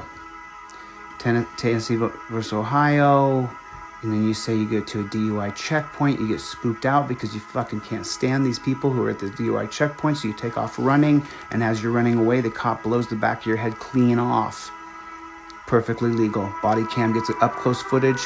Your name is trending. Hashtag justice for Jesse. Justice for Tina. Justice for... fill in the blank. Who is it? Who's the next name? It's raining hashtags, isn't it? Isn't it raining hashtags? Because it's real simple. You can't run. What if I'm just sitting in my house, Breonna Taylor? What if I'm just sitting in my house? The police, in the 1995 case of Wilson versus Arkansas, you have a right to be secure in your person, houses. In your houses, you have a right to be secure in your houses? Yes, I do. Okay. Well, then you know what? We're going to say that the police do not have the right to no-knock raid your home. Unless it's in the name of officer safety. I wish I was making that up for you guys, but that's the holding on the Supreme Court's webpage. They can't no-knock raid your house unless it's in the name of officer safety. So while you're sitting in your house, you're a threat to officer safety. There was 20,000 no-knock raids last year. There was 100,000 knock and announce raids. Directly from Kerr versus California, when the Supreme Court held that common law states that police only need to knock, announce their presence through your door. Flashbang. Boom. Hey, they knocked. They gave you a knock. This flashbang is to let you know they're coming in. 100,000 of those last year. You guys fighting about Democrats and Republicans still? Are you fighting about Democrats and Republicans still? Have you heard a Democrat or Republican bring up Terry versus Ohio? Have you heard any of those Democrats or Republicans bring up Terry versus Ohio?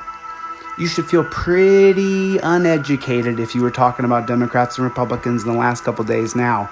You should feel pretty sheepish. Considering we have 2.5 million people living in a dungeon, we have 20% of all world's prisoners right here in America, and you're fighting about the same system that perpetuated this? You don't think we should get a third party to rise to power?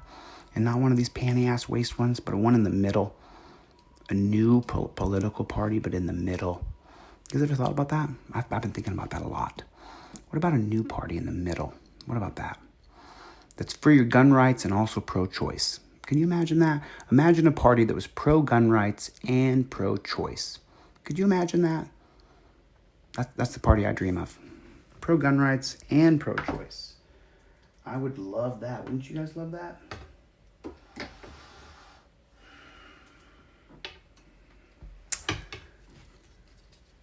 You guys go, make sure you go to the website.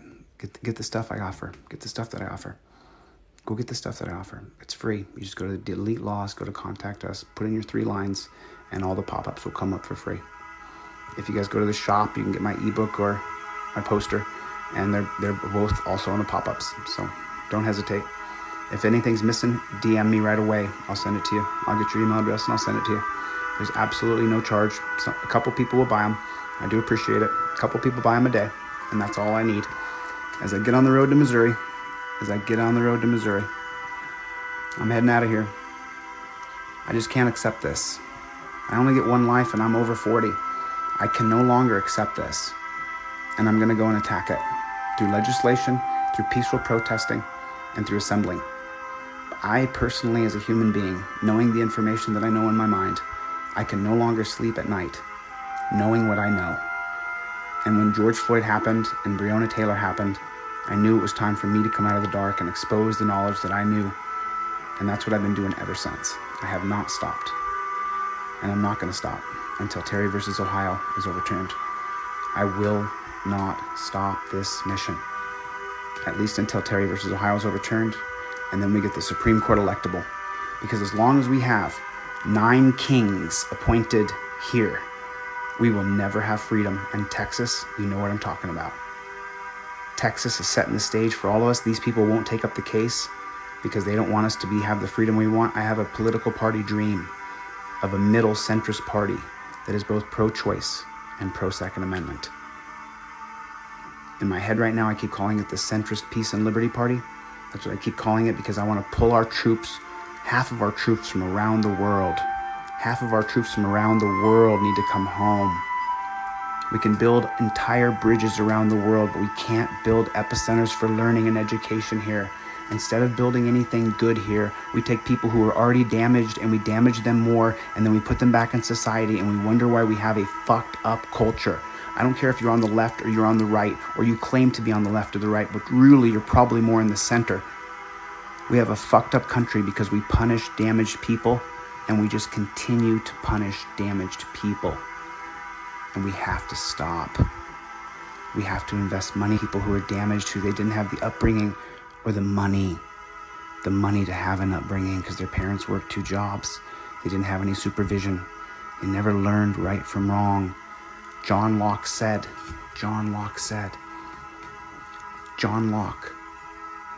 century Enlightenment thinker, the founder of natural law. Everything that we're based on is based on this man's philosophy of natural law. You have a natural right to life, he said. You have a natural right to private property. Every human alive has the right to life and the right to private property. He said every human alive has the right to assemble with other human beings. These are his words. These are not the Bill of Rights. These are John Locke's words.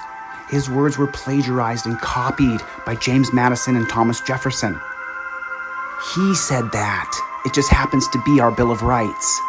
He said that every man has inalienable rights given to you by your Creator.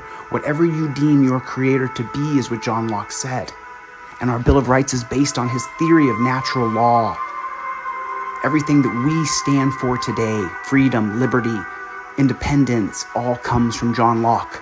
Because if you give a man liberty, and you give a man a right to self-protection, and you give a man private property, and you give a man due process, you create a functioning society.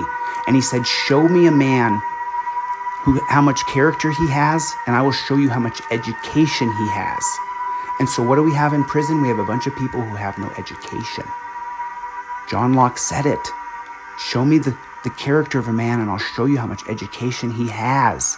And we take the information of the Enlightenment thinkers and we apply it.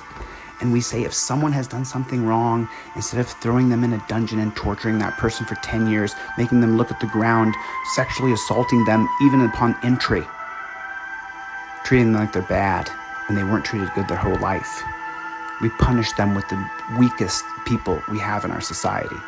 The weakest and the slowest go into authoritarian jobs because all they have to do is follow orders and hurt people. And when this hurt person gets out after being hurt for another 10 years, he becomes the troll on Twitter.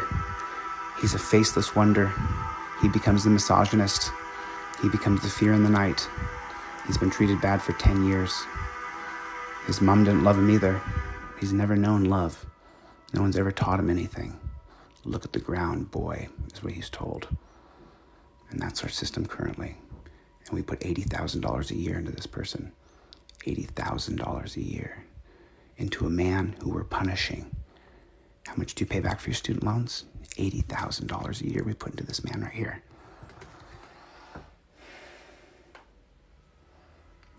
Show me the education of a man and I'll show you how much character he has. What are you doing with your time on earth? We only have so many hours together and we're going to die. Overturning Terry doesn't affect your job and your family and your friends. It affects everybody. Overturning Terry versus Ohio affects every person in America and around the world. Because Harry Anslinger didn't just create the war on drugs.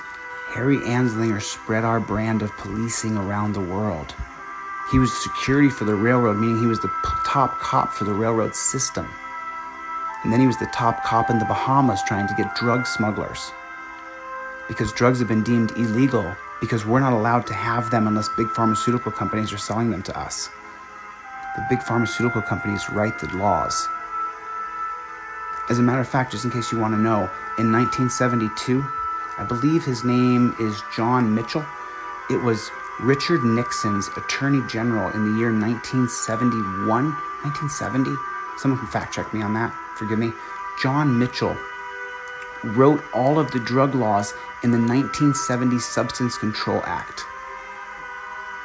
In the 1970 Substance Control Act, his Attorney General wrote all of the drug laws that are on the books today.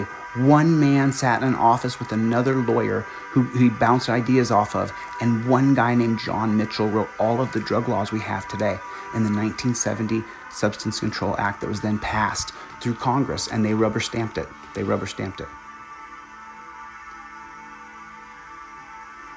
The Supreme Court should have swatted it down and said, you're not going to create prohibition again. It's not going to work. You're just going to lock up millions and millions of people. But because of Terry v. Ohio, who you can be suspicious of, police were mostly suspicious of people of color. But now, as we can see, Terry v. Ohio is used against all of us. Justice for Caleb. Justice for Caleb. Someone type that down for me. Justice for Caleb. That's who I'm going to help. Justice for Jalen. Justice for Jalen. Those are the two boys I'm going to fight for in Missouri. I leave here on Monday. Justice for Caleb. Justice for Jalen, please. Justice, the number 4 in Caleb.com. I'm not fucking joking. This has to come to an end. I'm willing to trade the rest of my life for it. I'm willing to trade the rest of my days on earth to change this. I won't do anything else but this. This is what I'm going to do until it is done. Ruth Bader Ginsburg was on the court from 1993 until 2020. Have you ever heard her mention Terry versus Ohio? Anthony Scalia was on the court from 1986 until 2016. Did you ever hear him mention Terry versus Ohio? Did you ever hear either one of those people who everybody worshipped? Have you ever put up a picture of Anthony Scalia? Did you ever put up a picture of Ruth Bader Ginsburg and say, yay for her, too bad she was the best woman ever and she died? And then you put up a picture of Scalia and say, he's a conservative, he was so great. Did you know he wrote the use of force policies for police? They can use any amount of force they on you, that's up to him. Did you know that? Did you know he's responsible for that? Did you know that? You celebrate this man? I don't. You celebrate this woman? I don't. I do not. I don't respect people because they get respect because they're appointed. They didn't win shit. They didn't win over the people's hearts and minds. They didn't show the people the way. They didn't lead anything. They were appointed to a position of God over your civil liberties. The only cases that the Supreme Court hears are about your civil liberties. They don't hear any other cases. We have thousands and thousands of judges to put you in the dungeon. But when it comes to your civil liberties, we have 9, and they're unelected. They're appointed by the most elite person. Didn't you remember earlier I just said that Donald Trump's name was on the 1911 Sullivan Act as a list of people who gets a gun? Of course, we're talking about his grandpa. Elitists are elitists are elitists.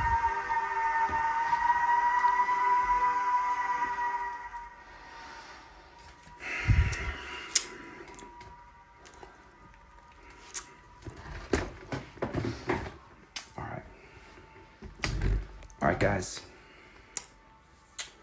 My mouth's a little dry. I smoked a bunch of weed and I came on here and I just started to bloviate. I just wanted to talk about some history and teach you guys as much as I possibly could. I don't know how long we have, you know what I mean, before we're gonna overturn Terry, but I wanna do the best I can to try to educate you guys, and I want you guys to take this away and teach your friends. I want you to teach your friends. A little dry, I need some water. I want you to teach your friends what I just taught you. I want you to show your friends. I want you to go to my page and I want you to share the videos. I want you to go to the YouTube page and I want you to watch all those videos on YouTube. I don't give a shit about likes and followers and subscriptions. I don't give a fuck. Subscribe, like if you want. Amazing. You need to learn the information so that you can teach it to other people. You need to learn it. I give it away for free.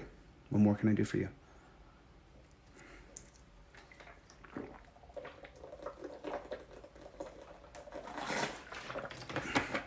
You need to learn the information. It's just that simple, or you're a failure. This is the only life we get. We're watching 2.5 million people languish in dungeons here. It's the police's job to arrest you. They can attack you on sight. I share hundreds and hundreds of videos. Justice for Caleb. Thank you so much. Justice for Caleb. I share hundreds and hundreds of videos of the cops absolutely attacking people. I saw a video today of a woman in Miami who walked in the street. The cop ran at her as though he was on the movie Gladiator.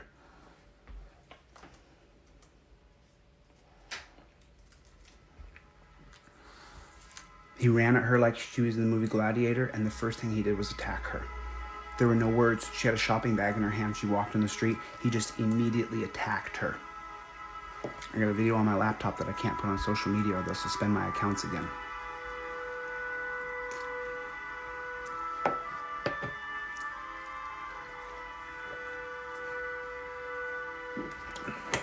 I'm here to educate you. I'm giving you all the tools you possibly need. I'm giving you everything you need. Put the wall graphic on you. Put the poster on your wall. Talk to your friends about it. I can give you a print at home one. You can order a hard copy one in about a week when I have the hard copies in. Or you can just get it yourself and go to your print shop and pay $25. And I'll send you the PDF so you can print it out at the print shop. I'm going to have different colors and variations depending on what you need. So whatever color you need. I have a grayscale one so you can print it out at home in case you don't have black ink. So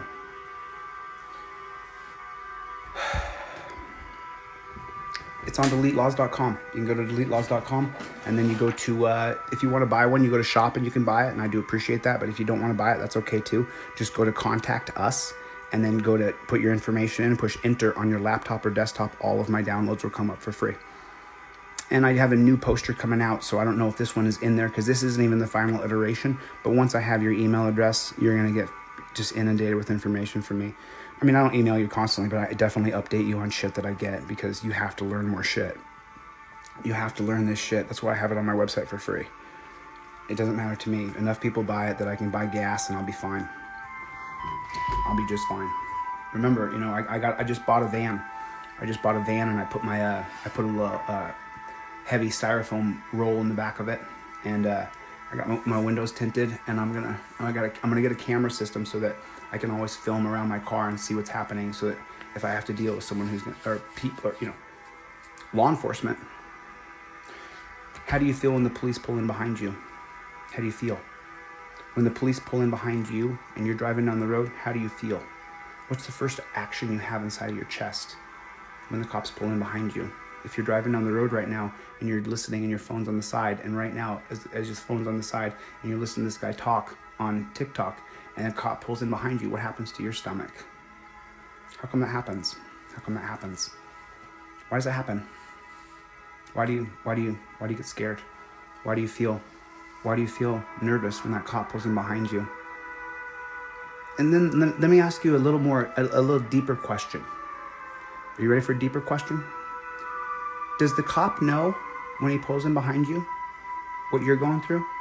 When he whips in behind you real fast, whether you're going to get pulled over or not? Does he know? Does he know that you're panicking? Yeah, he does. Does he like that? Does he enjoy watching you lock up? Does he enjoy watching your reaction when you spot that there's a cop right behind you? Oh shit. Does he enjoy that? Does the cop enjoy it? And of the 10 or 20% of people who are going to say, I'm not afraid at all, the 80%, I'm talking to you then. I'm talking to the 80%, not the 10 or 20%. You're like, I don't fucking care, man. I know the fucking shit. And that's fine. Go ahead. I know every law there is. I'm scared. My life is on the line. I'm scared. My job is to survive this stop. That's what my job is. When you get pulled over by the police, your job is not to do anything other than to survive. You understand that, right? You understand that? Live. live through this, because there's going to be another side. And if you do live through it, you might call me and I'll help you. I'll tell you everything I know so that you're not scared. Because the really scary part is after the cop pulls you over and then you get charges against you that you have to defend yourself.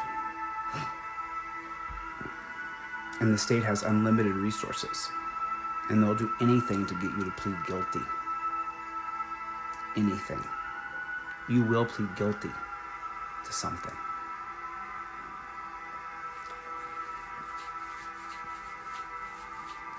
So, I'm one guy. I didn't know anybody when this channel started. I didn't have an influencer who said, hey, everybody follow my friend. I don't have that many friends. I got my hometown friends and the real friends. I got some LA friends I've had for 2 decades. But the only reason that there's thousands and thousands of people here is because I'm showing you where to look. There's nothing special about me. I'm just a regular guy. I just showed you what to look at that would end the police state, prison state. And that's pretty fucking inspiring. When you actually can get it down to the problem and someone says something, you go, no. That's not walking while black. That's a Terry stop. No. That's not being pulled over for nothing. That's a Terry stop. That's a legal precedent that was set against you. Yeah.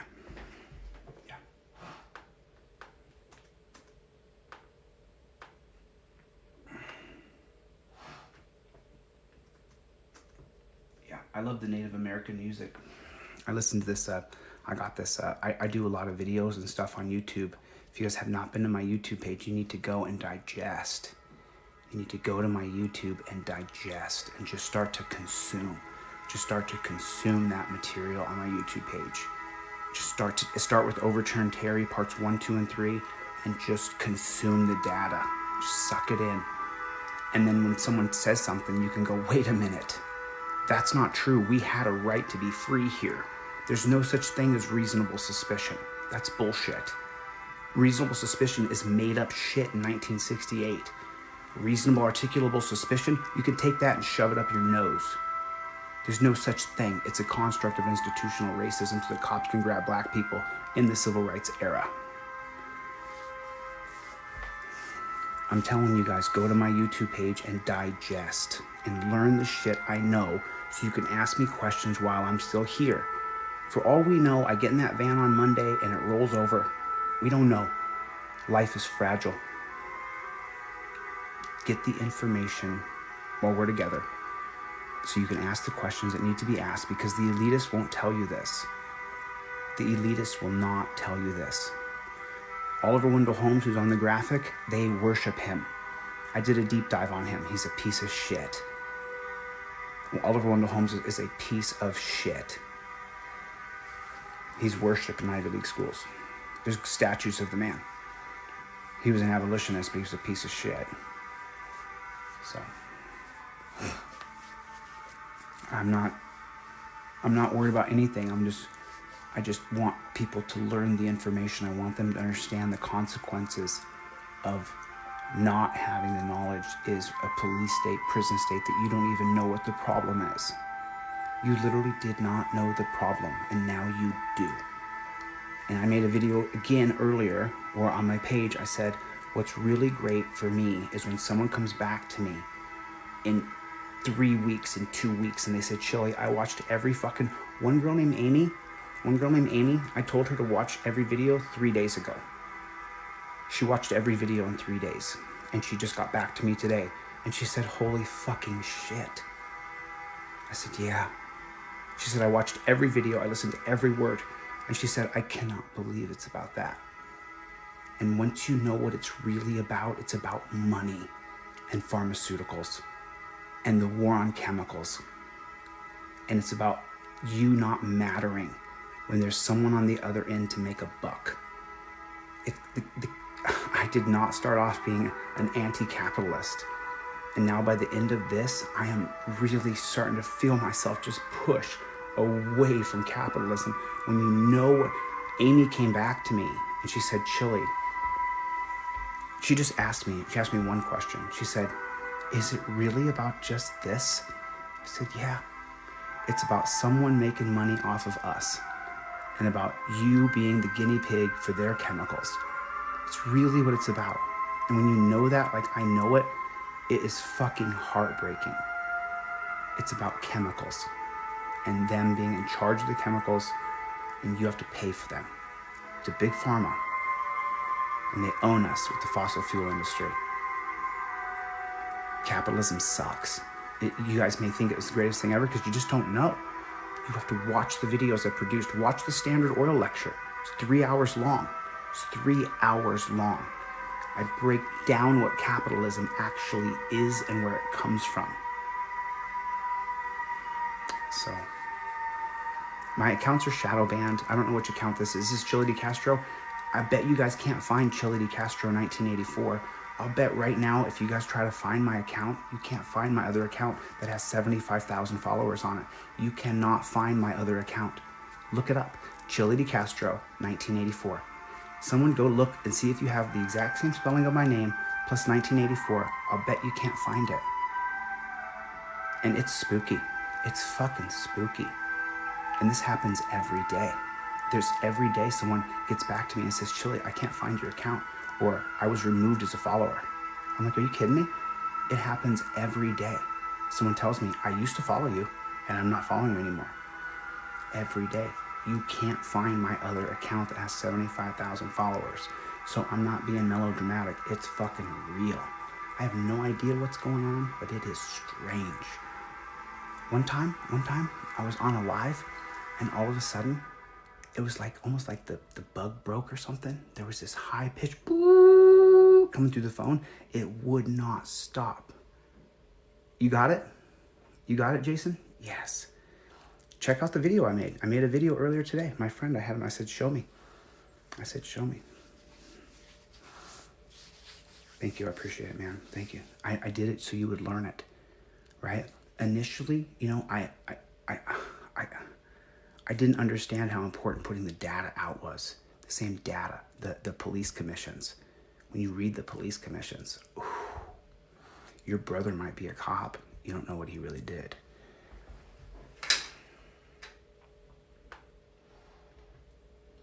And people are like, you know, why do you hate cops so much? I don't hate cops. Excuse me. The organization itself.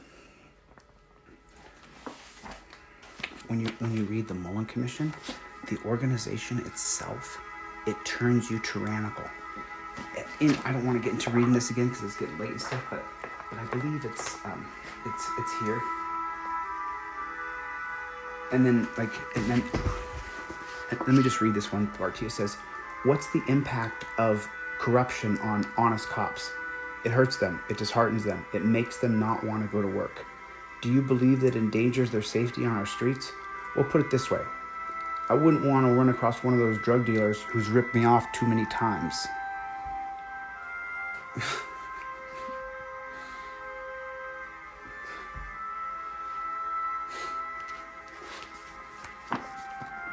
Like, they're willing to kill each other if they don't toe the line of silence. It's called the Code of Silence or the Blue Wall of Silence, and it's explained in great detail in the Mullen Commission. And it only got worse. The Back the Blue slogan is a 1994 advertising agency in Chicago that created the slogan Back the Blue. That happened in 1984 in Chicago. This came out, the Mullen Commission came out in July of 1994, July 7th, 1994. And then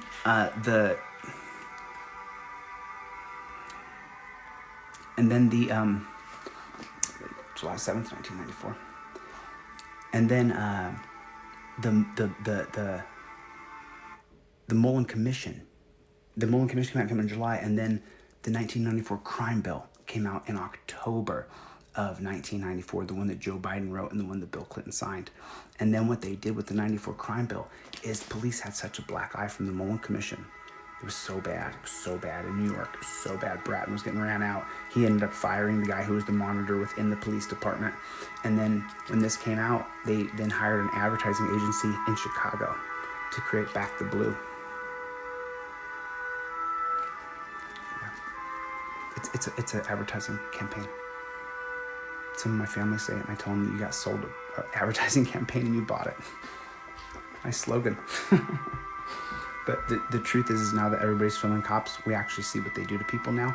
And just now that you guys have been here for a little while, you can now recognize that as a Terry stop. And make sure that you always correct someone if they say, oh, that's police brutality. You say, that started as a Terry stop, and we can overturn Terry. Yeah, make sure you do that. Make sure you do that. All right, do I got any questions? Anybody want me to follow them back? Anybody want me to follow you back? Anybody been here since the beginning? Anybody been here for the last hour? I've been here for a little longer than an hour. If you want me to follow you right back, just go ahead and drop a comment down here and I'll follow you right back. I don't really care about 1994 Back the Blue slogans created at Chicago advertising agency. Any other questions? I was no-knock raided by Chief of Police Michael Moore in the year 2002. And after I was no-knock raided, Antifa. You fucking kidding me? What's wrong with you, bro?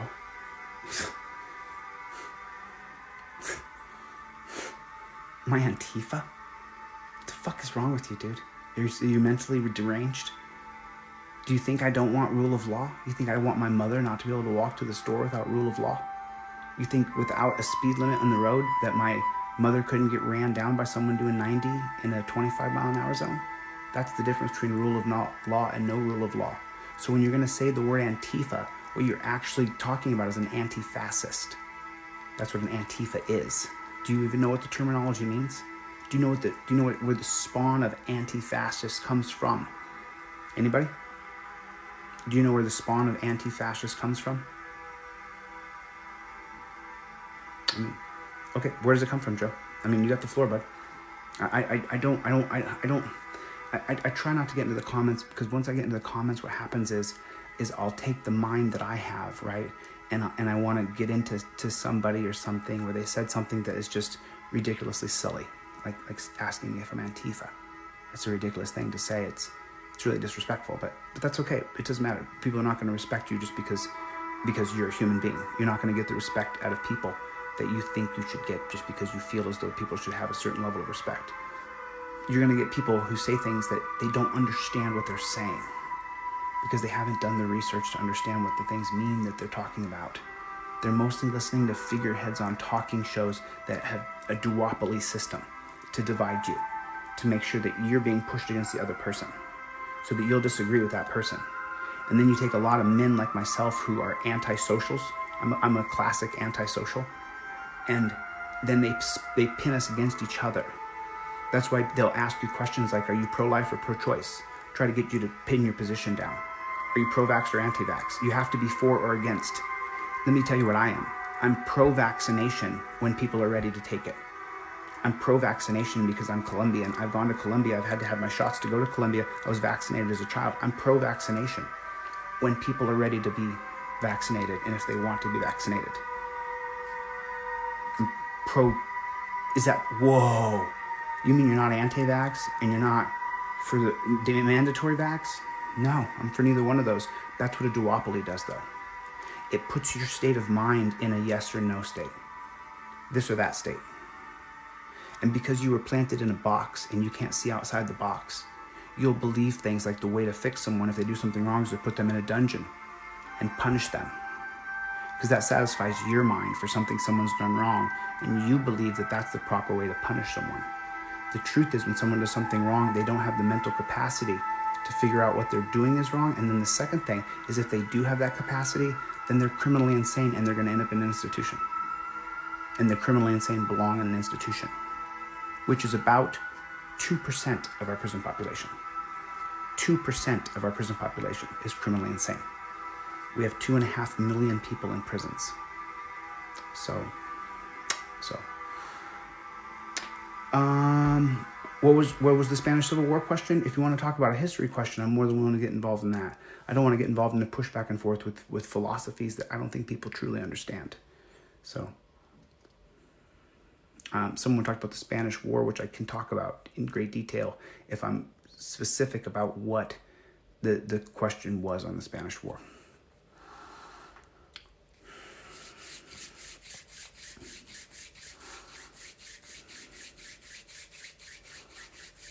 Hey, Jason, I got your t-shirt's going off in the morning, brother. Thanks for coming, dude. That's Jason Gillis. Jason, I got your t-shirt coming in the mail tomorrow, brother. Thank you for ordering that. I appreciate it, dude.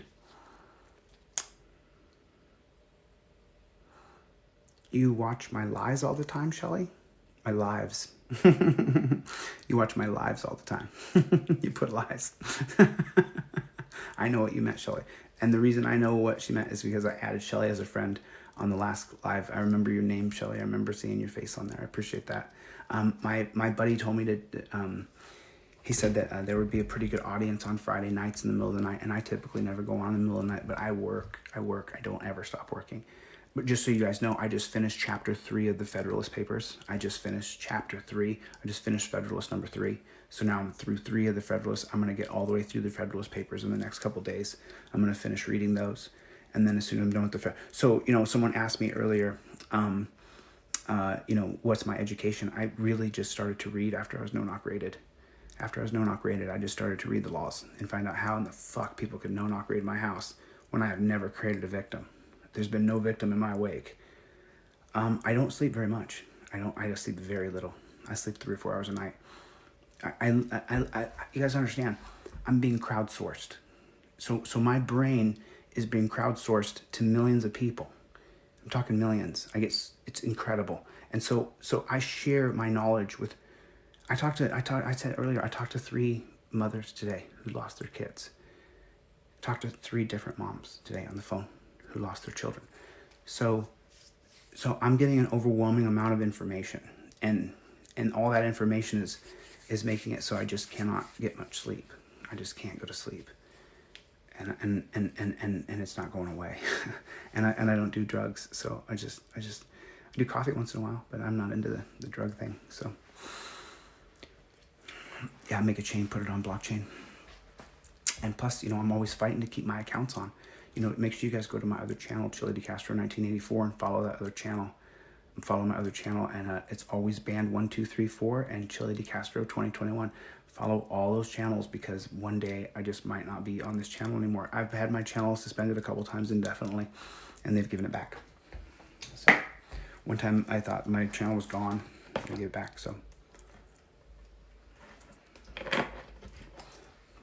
So yeah, if a public speaker. What does that mean? What does that mean, public speaker? Is a public speaker? Did you say public speaker? That can't happen on a decentralized platform.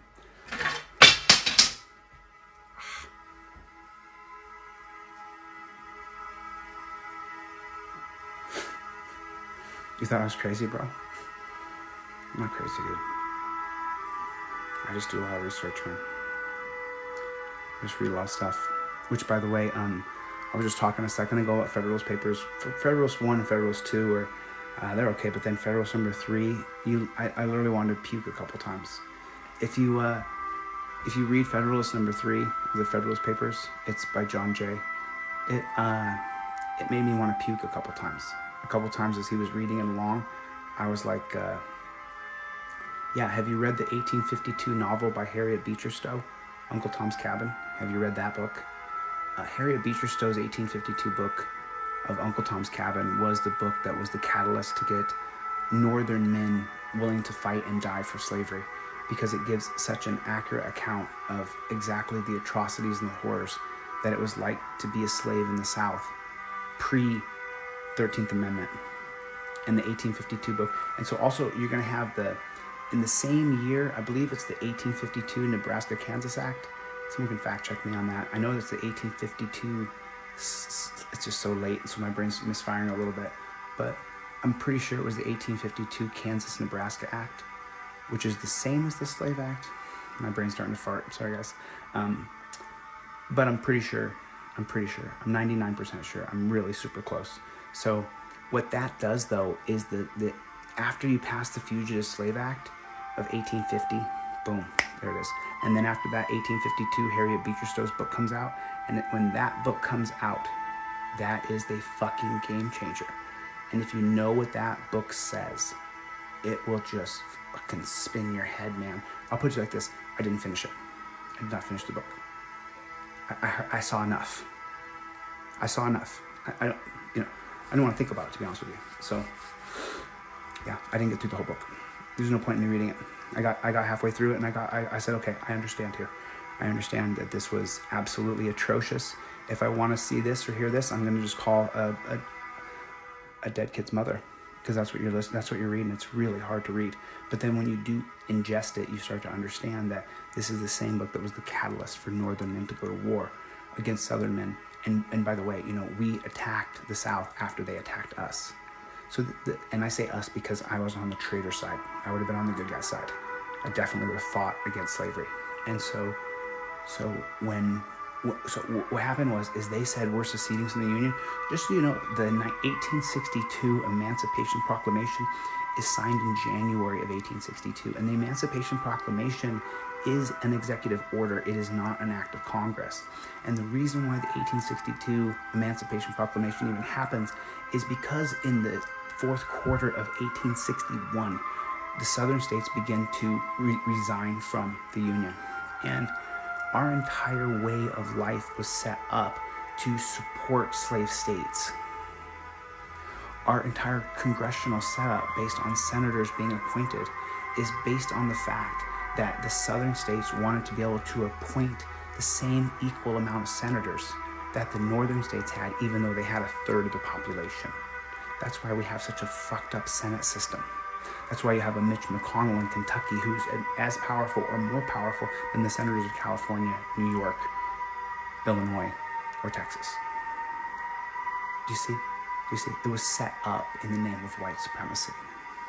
That's why I always say this has to be burned to the ground, and we have to do it again, because this won't work. It simply won't work.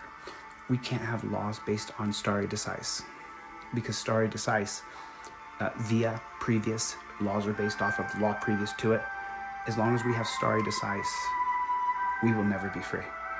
As long as those unelected Supreme Court personnel can cite a law from common law meaning the 14th, 15th, or 16th century, we'll never be free. We'll never be free. We'll never, ever, ever be free. As long as we have the unelected Supreme Court. And so I know I have to give the rest of my life to this. I have to dedicate the rest of my life to get this done. And so that's why I'm on here. That's why I'm here. That's why I'm here for you. That's why I'm here. That's my purpose. That's what I'm supposed to do. That's my purpose in life. There's no other purpose for me. So, all right.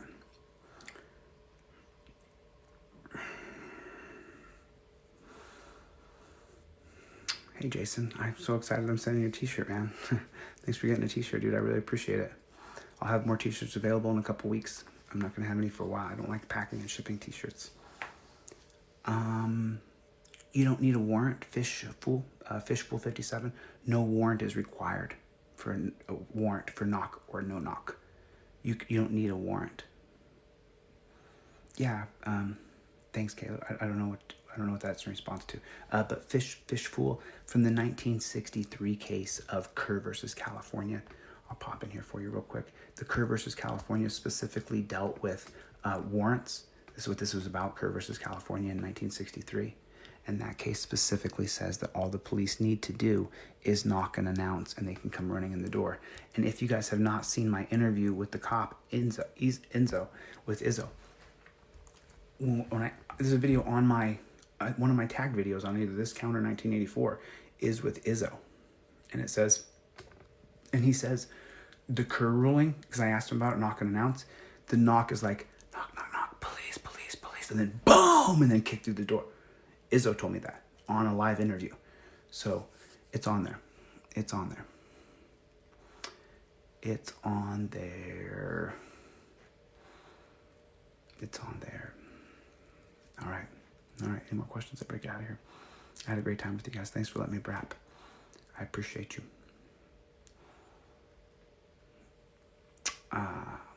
Thank you.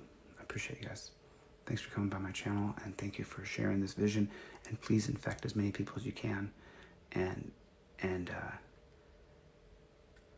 cash flowing, going to get clothing. Okay.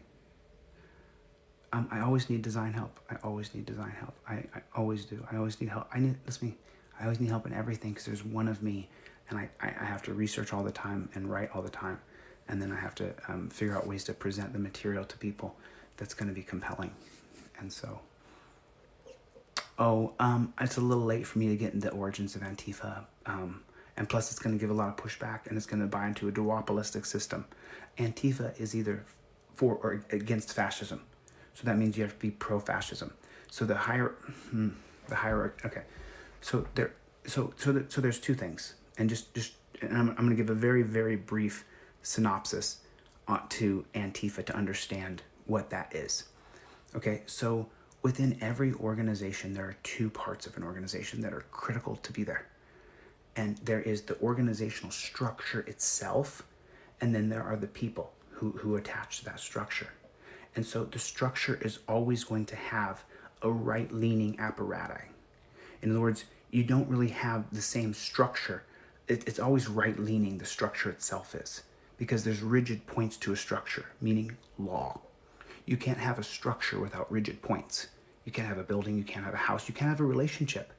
And you know that in any kind of open relationship, where pretty soon the structure of the relationship begins to form, where she will say or he will say, what are we doing, right? And so you form a structure. So the structure is always going to be on the right. And then the people are always going to be on the left of the structure. I'm talking about liberal or conservative. A structure cannot be not static. It has to work, or we have no structure. America, if we don't have a border, then we don't have a country, right? So that there's a right-leaning perspective. How we enforce that border is where the left comes in. So you're starting to understand what I'm saying a little bit, hopefully. So here's the question. The structure can become fascist, where the lines become so hard that it doesn't conduce to the people who are trying to be a part of the structure. It's just too authoritarian. It's too hard of a ridge. Antifa is the answer to a structure that's too hard. They are opposing forces. Antifa doesn't want to be such a rigid structure. And the rigid structure is the hierarchy. And so there's always going to be a battle between the hierarchy and the substantive process of humanity. So this is a philosophical overview. And then I can get deeper into it as we continue to talk. But it's late, I'm tired, and I'll do it another time. But just understand that Antifa and hierarchy are exactly diametrically opposed. So if you're going to have the conversation, it's yes or no. It's binary. It's one or the other. Now, the battle in society is finding the balance between hierarchy and substantive process. And I may be talking over you guys' head a little bit, but I don't mean to. And I'm just tired, so I'm kind of giving it, I don't know. I could probably give a better example when I'm just a little rested and stuff. Anyway, so, but you basically understand that. Antifa is the reaction to a structure that has too hard of a hierarchy. And so the reason why we're seeing Antifa pop up in the United States of America is because we have too hard of a hierarchy. You see, it's too hard of a hierarchy. Now, there are those of us in the center who don't want a lawless society, and we don't want such a hard structure. We want a structure of freedom that's based on the hierarchy providing that. It's like being a libertarian, essentially, right? But without the greediness of saying, I don't want to pay any taxes because the roads that were paved here, I'm just entitled to those, and I shouldn't have to pay any taxes for the generation beyond me. And that's libertarianism in a nutshell. If you guys want to know, I'm talking about some higher level philosophy here. So if I've lost anybody, I'll do another dissertation, and I'll do one just on Antifa. You know, I'm just kind of giving you guys understanding of philosophy of structure and a bigger perspective, so that I'm not giving you fish. I'm showing you how to fish. So when someone says Antifa, you say, what is Antifa? It's the answer to a structure that is too rigid. And what is authoritarianism? An authoritarian state doesn't have any room for humanity. It was substantive process. You see. I have no idea how I have this shit in my head. I really don't. I'm really no smarter than I'm really no smarter than anybody here. I just so you just gave me an either or question. You said yes or no, and it's maybe. It's maybe. It is not yes or no. It is maybe. It is in between those. It is not Antifa and it is not authoritarianism. It is somewhere in between that does not exist for you or I, because either you get Donald Trump or you get this fucking douchebag, racist Biden.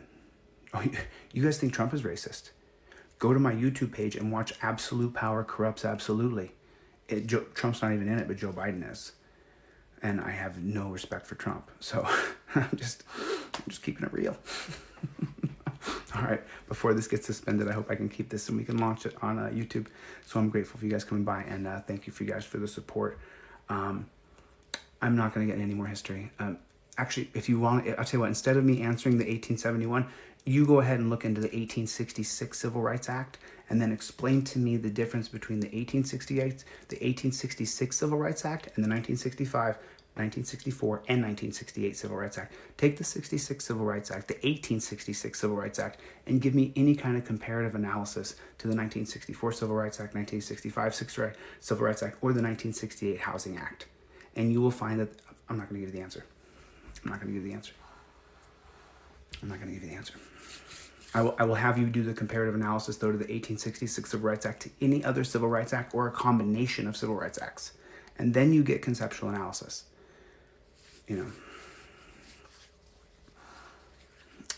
I have no idea how I know all this stuff. I just read everything. I really don't. I'm telling you guys, I graduated last in my class, just so you know. I mean, I'm being honest. You can check with my high school classmates. I graduated last. It was me, dead last.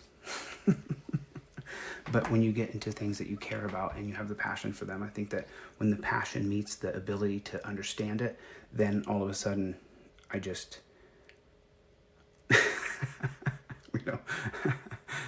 we don't believe you. Shelly has a typing problem with her thumbs.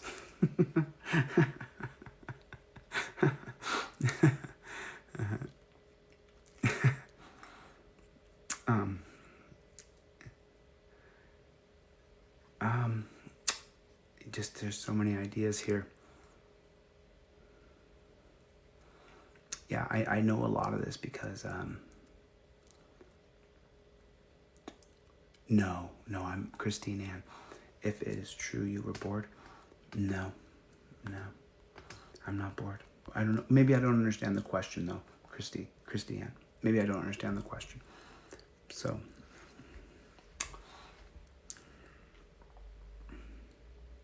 Yeah, I graduated last. I was second to last. The other guy had a brain injury, and I graduated just above him. So, yeah. I was just staying around for a couple of any questions. If you guys have any questions at all, I would be happy to ask them. But I'm really getting just tired. So I appreciate you guys. Do me a favor, go to that YouTube channel for me. That means a lot because we got to get to the hours on that channel so we can get off of just one platform. We have to get to another platform. If you guys have any questions or anything, don't hesitate to DM me. And remember, please don't send me any videos unless it's a Terry Stop. I don't want to see any other videos besides a Terry Stop. People send me videos all the time of their kid going to recital or, a plane crashing or something, and I just realized you wasted 15 seconds of my life because I look at everything, and I really didn't want you to send that to me. I just wasn't interested in it. I say that, and then people get offended, and I don't care. Oh, thanks. That's really cool. Thanks, man. Thanks, dude. It's really nice. The channel is Delete Laws. Take a screenshot of this if you would. Just take a screenshot with your phone.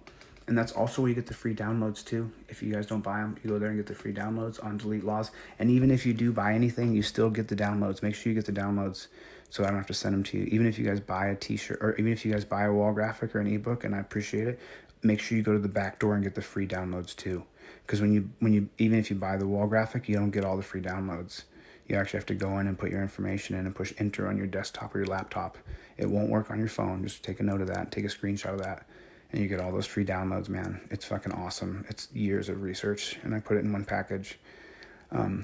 If anything is not in the package, just hit me up, and I'll get you anything that's not in that package. I don't give a shit about the data. I don't care about this data. I don't care about sharing the information at all. I would appreciate if you learned it. You know, yeah, yeah. So, what are you trying to say over there? This is kind of a safe space to talk. Typically, there's moderators and they kick out hundreds of people. So this is a safe place. It seems like I didn't see very many people getting kicked out. I saw a couple people get kicked out. If there's any moderators here, I wanted to say thank you guys. I appreciate it. Moderators have made it so I can have a channel. So if any of the moderators in here, I want to say thank you to you guys. I really appreciate it. Super grateful for that. Yeah, I'll get some sleep. All right, guys. You guys have a good one, okay? I'll see you guys on the next one tomorrow. Later.